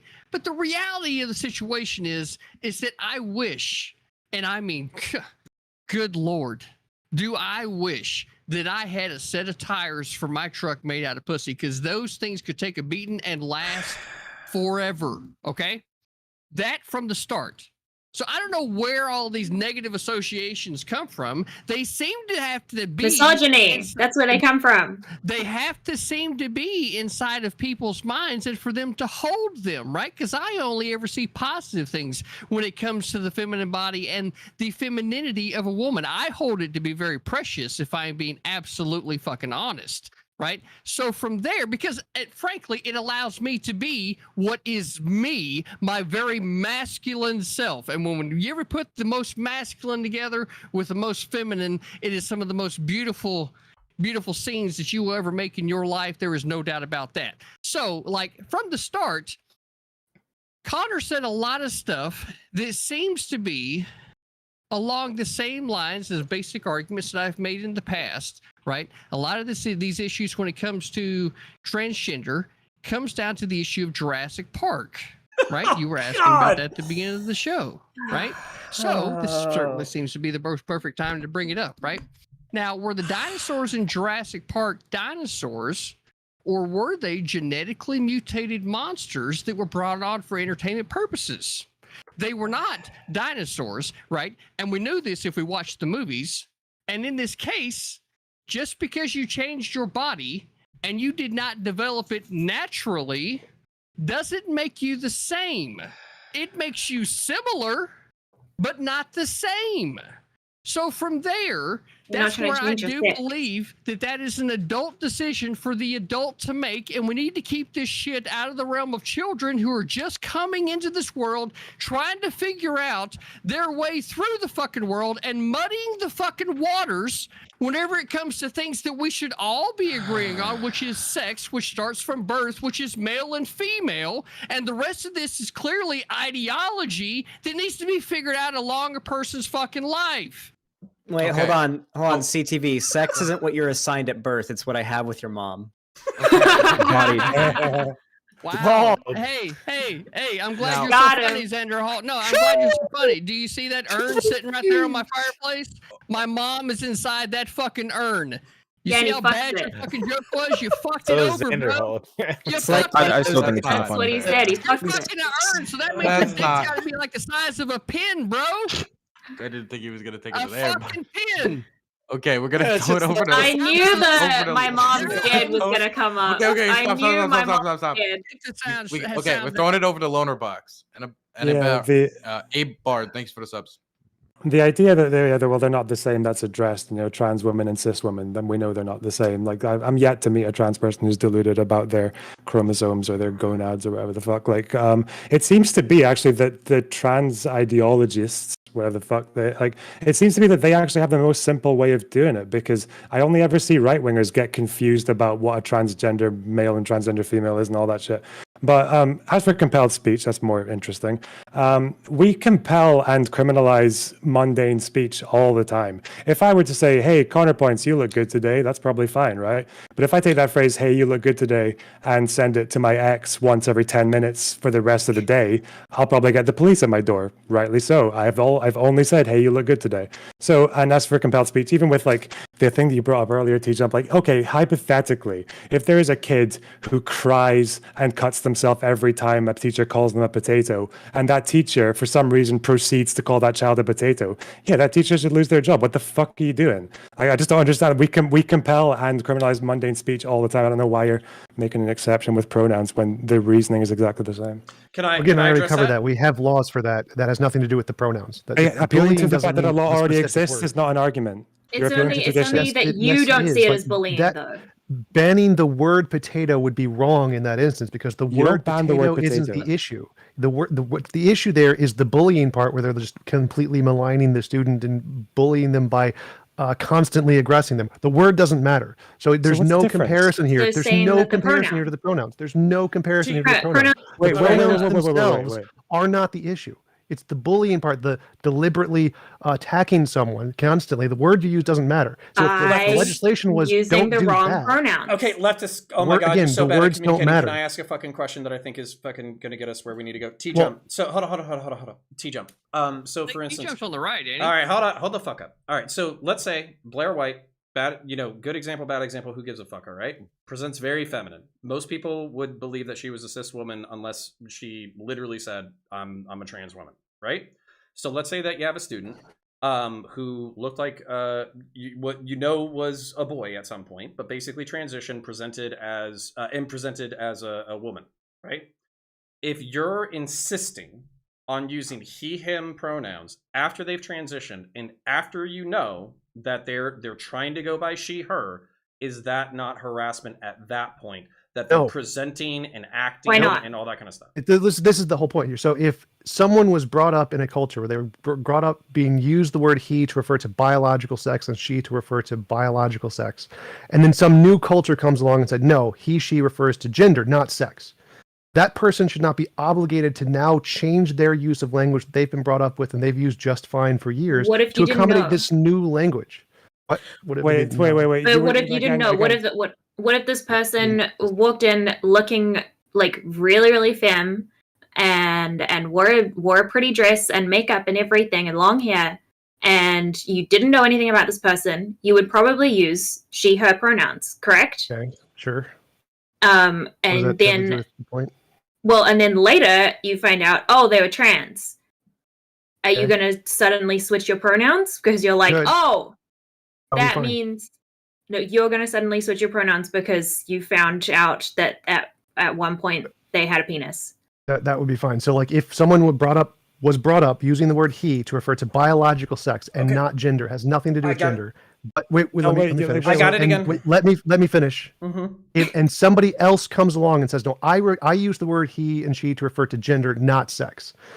Is the person who was brought up using he, she to refer to only biological sex obligated to change their entire use of language, which is not in any way meant to be derogatory, it's just the way they're brought up?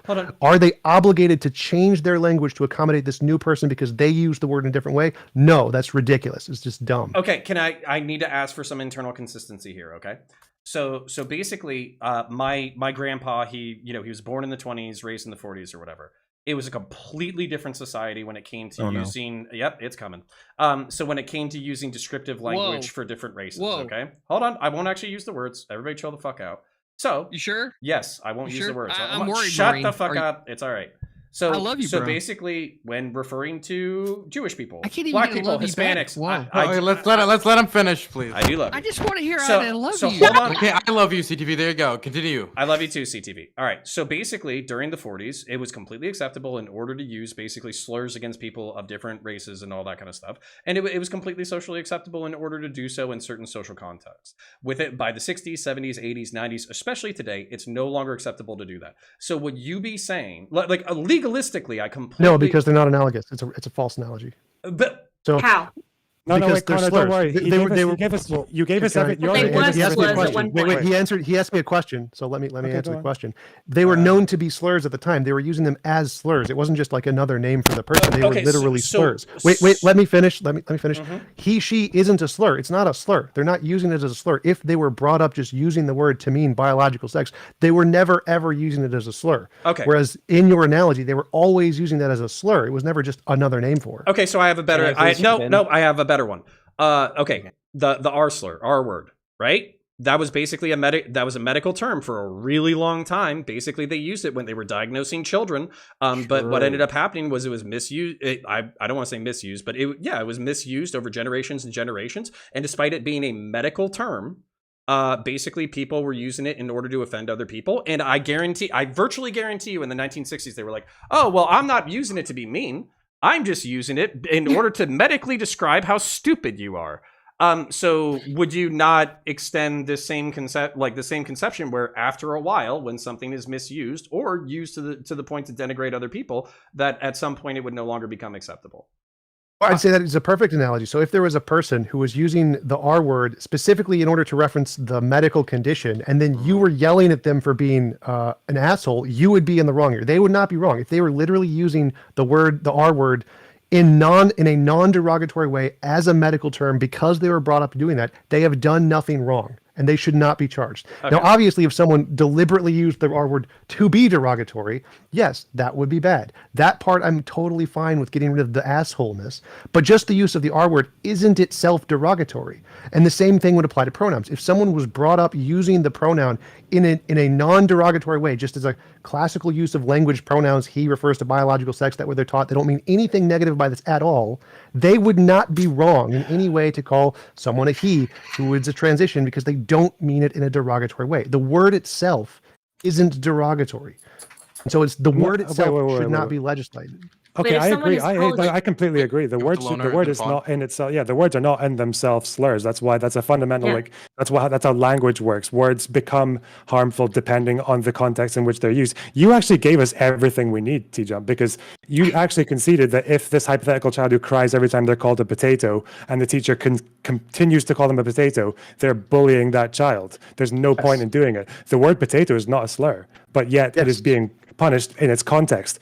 This is a one-to-one comparison. If the child is crying every time they get misgendered and the teacher continues to misgender them, they are bullying. No? That's a one-to-one If they're ratio. deliberately, again, false analogy, or your leftists are so bad at making That analogies. is not a false analogy. If someone just keeps yelling he while the kid is crying, yeah, that's bullying, not because of the word. If the teacher accidentally says he or just says he, We're not talking about while passing- accidents. wait, stop interrupting. So if the teacher just says he because he's just a part of his language when referring to him because of habit, no, that should not be legislated. Even if the kid cries at that point, should be not legislated because that's just the way that the teacher was brought up with the word. Like, obviously, if you're just yelling at the kid he to make him cry, yes, that is bad. Just using the word he in normal language because that's how you were brought up never should ever be legislated. I agree. That's why earlier on, I think did I say that to you or maybe someone else? I said the legislation, which I agree with, accidental out of habit is fine. It's making the effort because the continuous misgendering is the bullying. Let me ask you this question then, Loner Box. No, wait. I want to answer that. I want to answer that, please. I need to ask you a question right now. This is the most pertinent time to ask this question. Well, first, I want to hear T Jump's answer. Then CTV, it'll get back to you, but that was a question directed at a certain individual. It's a real simple question. Keep it in your mind. T Jump. So yeah, that's the part where I said we already have legislation that legislates against that. We already have that. We already have legislation that is guided towards preventing deliberate bullying of students. You don't need to add this new legislation. We already have that. It's a guideline that just tells teachers that this is something that will help you to stop bullying. Like, don't deliberately misgender. That's it. That's fine. If it already exists, then why are you against it being added to something that already exists? Because if it already exists without legislating pronouns, adding in legislation of pronouns for no reason, which pronouns we haven't added in the legislation of pronouns. That's what we're talking about. So again, yes, we have. That is a thing that's occurred many places. The problem here is the pronouns relevant? No. Is the bullying relevant? Yes. We shouldn't be bringing up the pronouns as being the relevant thing here. People are legitimately justified in using he to refer to biological sex if that's how they were brought up, and it's wrong to try to force them to change their use of language. What if they were brought up with racism being like very loud in their household and like they said the N-word all the time, and that's just what they were used false to? analogy. Is that okay? It's a completely apt analogy. Okay. Because guess what? Because guess what what? I said. Wait. The only thing that makes the N-word Zan, you don't have a great history with this. I'm sorry. Breaking the rules, huh? I'm keeping the dogs on a leash. Breaking it, yeah. Gonna throw it over to Fawn because that's who I promised I'd give it to. Then I'll hear CTV short comment. But if it's short, that means he can say it in 10 seconds. So, Fawn. Okay. You keep on saying, oh, people use, people are just being brought up to use like pronouns as their biological sex. You cannot tell always someone's biological sex just by looking at them. Gender is a social construct. It's what we use to socially interact with people, and that is based on the gender binary and masculine and feminine traits that we see in front of us when we first see a person. You don't have to inspect people's genitals in order to know what pronouns to use for them or to assume what pronouns to use for them. So saying, oh, I just do it based on biological sex. Do you go up to someone and say, hey, what was your biological, what were you called at birth? What genitals do you have? You don't ask that. You just see what the person looks like. If they, if they have long hair, wear makeup, wear a pretty dress, you will probably be more inclined to use she, her without asking for their whole medical history, and to say that, if you found out what their genitalia is or was, then you're suddenly going to change that pronoun for this person. That is incredibly disingenuous because, again, it's a social thing. It's how we used to interact with people. You look at someone and you make an assumption based on what they look like, and that has nothing to do with biological sex. A lot of the time it does. A lot of the time they line up, and that's what cis people are. But you You even said that, like, yeah, if someone is wearing makeup and has long hair and wears a pretty dress, you're probably going to use she, her. Yeah, but that's irrelevant to the point. So the point is if the person uses the word he or she to refer to biological sex, that means they use the word to think, I think this person is this biological sex, as opposed to thinking, I think this person is this gender, then they're totally justified in using the word that way. So whether or not they actually get it right is irrelevant. It doesn't matter. But I did want to respond to Loner Box. Jesus fucking Wait, Christ. give me 10 seconds. Give me 10 seconds. 10 seconds. So the difference is that if someone is brought up being taught that a derogatory term, knowing it's a derogatory term, and continuing to use it would be bad. If they never knew it was a derogatory term, like if their parents taught them the word just as without knowing it's derogatory, then they'd be completely justified in using it. But if they know it's a derogatory term and use it as a derogatory term and were brought up with it that way, that's the difference. He and she are not derogatory terms. People are not taught these are derogatory terms when they're being taught the words. There's no derogatory history to this term. They're completely justified in using it in everyday language without it being derogatory. Okay, that's a good so thing. I feel like We've so disproven this so many times. Okay, so yeah, this is back to square one again. We'd have to go all the way back to the. Okay, so Yeah, I CDB crushed you on wanted- all these points. It was really CDB easy. wanted Thank to you. ask a quick question. Since it's quick, I'm going to time it. He has 12 seconds. So is it my understanding that the very left that wanted to free speech in the first topic wants to censor speech in this one? How fucking ironic. This is Like, not censoring. I don't know. This is basic human Shark? respect. Shark? I don't know how many times we just have to say like we have censoring. Wait, stop wait. stop speaking. I don't know how many times that we have to wait. say Okay, Shark. thank you. I don't know how many times we have to say that we have some standards with something just because you want to let everybody say anything no matter what at any point in time for whatever reason. I just do not care. CDB. Please, this is my last one. You gotta, when people are responding to you, you gotta let them like say words or it's not a conversation. Okay. Shark. Sure. We have some standards when it comes to like how speech is used. This is everywhere you go, no matter what happens, no matter where you are. There are standards for how speech is used. Like I'm sorry if that bothers you so much, but I don't think we're going to get away from that. And I don't think any reasonable person wants to get away with that. Just because we have some standards for speech does not mean that we're inconsistent when we think that some speech is all right and some speech isn't all right. And I think honestly, T-Jump, I agree. I agree. You know what? We do have some laws that already touch on things like harassment and bullying. And you know what? If that's the case, then I'm perfectly fine adding some things to it. And I think that's amazing because we have those laws specifically for people like you who try to make excuses for people who would like to harass, who would like to bully, but would like to hide behind the notion of, oh, that's just what I do. Oh, this is just how I live. And we don't want them to walk around and be able to cause harm.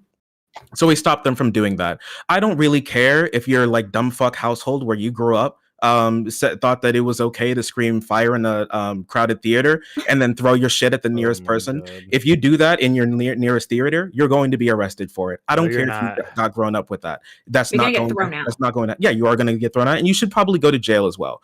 That's not how So we you do first things said you here. were going We to already jail, we then have back to up have and say some you probably standards when should it go to comes to jail, how so they we just let us talk know to you know what each the other. fuck you're We talking have to about. have Okay, some. well, We let have him to have some finish. standards. Where are you going, Dylan? I'm just saying, let him finish. We have to have some standards for how we interact with each other, especially in a crowded environment like a school. And I think that's a great thing to be able to say, hey, if you're constantly misgendering someone, even if you're grown up in a way that says that this is okay, if you're causing harm, you need to stop. And if you don't want to take any time out of yourself because you're too selfish to give a shit about hurting other people, then yeah, you'll get removed from that place. Okay, That's so just now what we're gonna intellectually do? facile. Like we're you don't going get to determine how I wait, use language. T- No, I do. What? no, you don't. I'm a voter. Okay, so I you do. do? You don't. Okay. Law does. Thank Next, God. oh, man, that was unfortunate for Loner. I was about to say next person to make noise is getting muted. Okay. So now we're gonna do outros. I also muted him because he's from the UK. Everybody's gonna give an outro where they should find their Nice. channel and also on where they can and their last opinions. So we're gonna start with Nacho. Yeah, you can find me at twitch.tv/American Nacho. Also on Twitter. Everywhere else, I think I'm still the only American Nacho. So I've been offline for a while, so I'm glad to be back again. Thanks for having me, and I look forward to doing some more of these now that I'm settled in my new work schedule. Wonderful. We're gonna throw it over to Connor. Yeah, so just wrapping up on this topic, if you're religious and you buy into the gender binary or whatever, that's okay. But if you're not religious, I don't think there's much reason to not get into he, him, they, them, she, her for people who request it. I don't think it's that big of a deal. The main thing that I have a problem with is the same thing that probably most right-wingers have a problem with, which is compelled speech. Basically, the state saying that if you don't use a certain kind of language, then you'll go to jail. Obviously, there's exemptions for stalking and harassing. So we could get into the nitty gritty a different day. If you want to follow me, my name is Connor. I run a YouTube channel named Counterpoints. I'm a Marine veteran and a law enforcement veteran. I talk about like security issues, violence, popular media, science fiction, all that kind of stuff. I do a whole bunch of breakdowns, including Bo Burnham, weirdly enough. But there's lots of really cool stuff on the channel. Go check it out. Easiest way to do that is to go onto YouTube, type in Counterpoints, common spelling, or alternatively do _counterpoints_ on Twitter, where I basically meme and shitpost all the time. And then what I would say is, I know I was talking a lot of shit to CTV tonight. I love you. I love you. And I am very much looking forward to getting 70 more subscribers from Dylan's community tonight.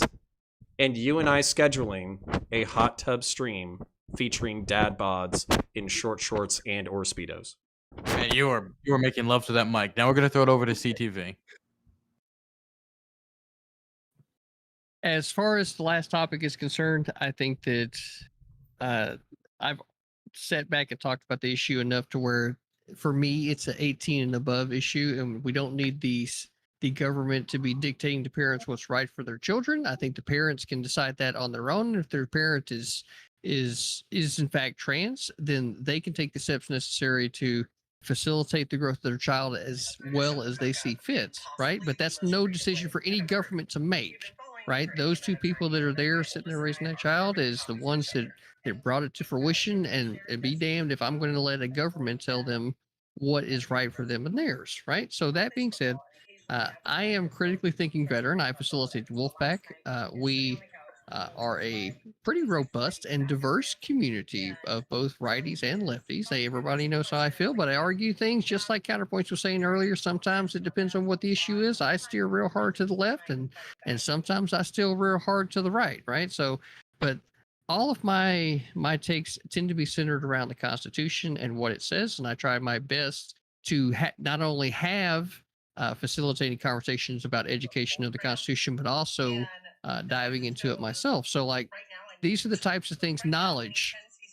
I served 9 years on Ohio class submarines as a machine trained auxiliaryman, and the number one thing that I learned during my service is that knowledge is power, right? And while I might not always be able to articulate the ideas as well as I would like to, right, I certainly do make an attempt to try, and I like to do so in a very calm and much more demure manner than what you have seen tonight. So I try to make these panels that my friends try to put on as entertaining as possible. So I hope to see you around chat sometime. I'm going to throw it around to Fawn. Hi again. Thank you so much, Dylan, and everyone for having me on the panel. Like I said, I'm not a debater. I am very politically minded, though. I very much enjoy politics and talking about it. So I appreciate it. On Twitch, I am just Fawn. On Twitter and Instagram, FawnChild_. And yeah, I'm New Zealand representation and ego representation. So yeah, I've enjoyed this. Thank you very much, everyone. Love to everyone, despite our differences. I appreciate everyone being respectful. Awesome. Thank you so much for coming on. Hopefully we can have you on again in the future. Thank you. Oh yes, more films, please. Sorry. 100%. Throwing it over to Loner. Yeah, I just really like it that at the end of that we just kind of conceded that there was nothing wrong with the guidelines themselves and that they kind of already exist, and then we just kind of retreated onto some conversation about imaginary laws against accidental misgendering. At least we don't have that in this country, so yeah, that was really fucking funny. So my name's Loner Bucks. I've got a YouTube channel, make videos, and you should watch them. Thanks. Okay, I'm gonna throw it over to Shark. All right. Thanks for having me on, Mr. DylanBurnsTV, if that is your real name. Yeah, my name is Shark300. Once again, that's the word shark, the number 3, the letter O, and the word 0. We do political. If that's in fact your real name. No, stop. Shark. It is my real name. It is. Yes. I was born with it. It's my culture. So I make the same sort of content that a lot of other people make. We do deep dives. We talk about political issues. We do political analysis. We do memes. We cream. We slap. We clap. And I have a video about the TikTok Twink Bone Lord coming out sometime soon. It's going to be really fun. If you ever saw that video about that guy on TikTok who has way too many bones and he just collects them and sells them, there's a deep, dark history to that. And you know what? We're going to go into the bone zone. And I want you to join me. I really appreciate all of you guys for talking. J-Pump, I disagree with you, but you know what? It's okay because I'm a voter, and that means I get to decide how your life goes because the U.S. Constitution says that we can decide some things about how people live their life, and I think that's epic and pog. And I can't wait until the gender robocops come and boop you on the nose for saying bad things to trans people because that's mean. Throw it over to T-Jump. Yeah, so I mean, it's obvious that they just left side just doesn't know what they're talking about here. Respecting people's cultures and how your heritage and what you brought up with is important in all cultures, not just American cultures. And so if you were brought up using a word not as in any derogatory sense, you should have no obligation to adopt some other completely different culture who wants to mitigate your usage of language. There is no history of the word he being derogatory, like as a normal usage of the word. So if you normally use the word to mean biological sex, you're completely legitimate in doing that, and there's nothing wrong with it. And anybody legislating against that is completely immoral. It's a violation of the First Amendment. So no one should ever, under any circumstances, be obligated to change their normal use of language, which has no derogatory connotations whatsoever, just because it makes other people feel good. It's just a violation of the First Amendment. Anybody who disagrees is just objectively wrong.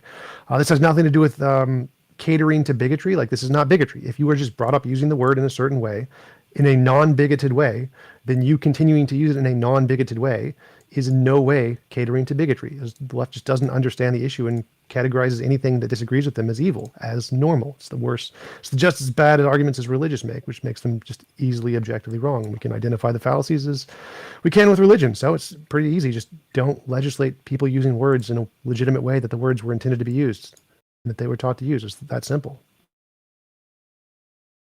Okay, now I'm going to throw it over to Zan. Yeah, I don't know how anything he just said couldn't apply to any other slur, but I mean, he was pretty insistent about that earlier. But yeah, I mean, I don't have anything to say about that. My name is Xander Hall. I stream on Twitch and YouTube, and I upload left-wing political content. Sometimes we play games. If you're interested in it, I'm saving up right now for a VR headset so we can play that VR zombie game. So if you want to see that, come on over. But yeah, that's basically it. Okay, I want to thank everybody for coming on today. It was a blast. Please do support all the creators here. And again, if anybody wants to support the channel, you guys know how to do so. You all have a blessed day, and I'll see you all hopefully for another show in the future. Bye-bye, everybody. See you, Dylan. Bye. See you, man. Have fun. Bye. See you guys. Counterpoints. Yes. I'm still here. Am I not here? Counterpoints. Yes. Counterpoints. Ah, I'm here. He's busy. He's vibing. No, I'm not. I'm not busy. I'm not vibing. What's up, buddy? Can I call you for like 3 minutes? Yeah. Let me wrap up my stream. Let me see. Hold on. Let me see if I got my. I got half a dozen questions. Let me answer the questions real quick. Then we can do 3 minutes, and then we can do 3 minutes, and then I got to get on with tomfoolery. But yeah. Tell you what. Actually, fuck it. I'll just DM you because it was going to be quick. I just wanted you spoke about diversity, fucking ideology, shit. Well, do you want to talk about that? Yeah. Didn't you say that you wanted to talk about that and maybe another subject too? Yeah, I think that one was particularly around. You never say it, but I think you're talking about Islam, right? Generally. Is that just maybe my imagination? And immigration and multiculturalism and all that kind of stuff. Yeah, I have some thoughts, so maybe in a week or two.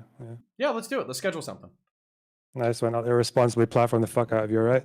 All right, sounds great. All right. Love you guys. Bye-bye. Yep, See you guys. catch ya. All right, y'all. One second. Let's stop that. Let's do this. And then I'm gonna check out your questions.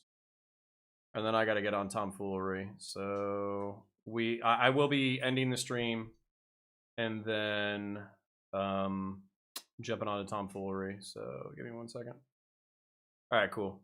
Let me read your questions real quick. So if you want to at me in the chat, now's the time to do it. Let's go.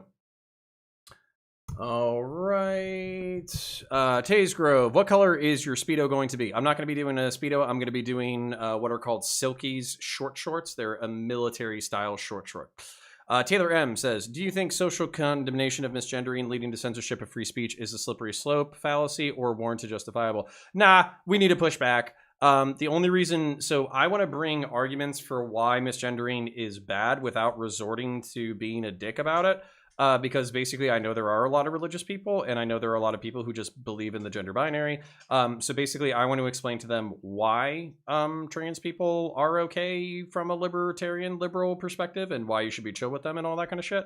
While you can still hold your personal beliefs or whatever. So no, we do need to push back against the slippery slope when leftists get all authoritarian about it, like Shark Zero. I didn't like that shit at all. But at the same time, you can come at people with better arguments in order to try to get them to be cool. Poofy says, what would be your ideal approach to creating a culture around more sensitive usage of pronouns? Is this approach entertained as early as kindergarten, 1 of 2? I'm curious what you think of T-Jump in general or his arguments on pronouns specifically. Oh, okay, Poofy, this was 1 of 2. As early as kindergarten. So what I'm worried about with like kids specifically is just that like when you start teaching them that like gender is fluid and you can be whatever you want and all that kind of shit, there's a lot of imagination that comes with youth.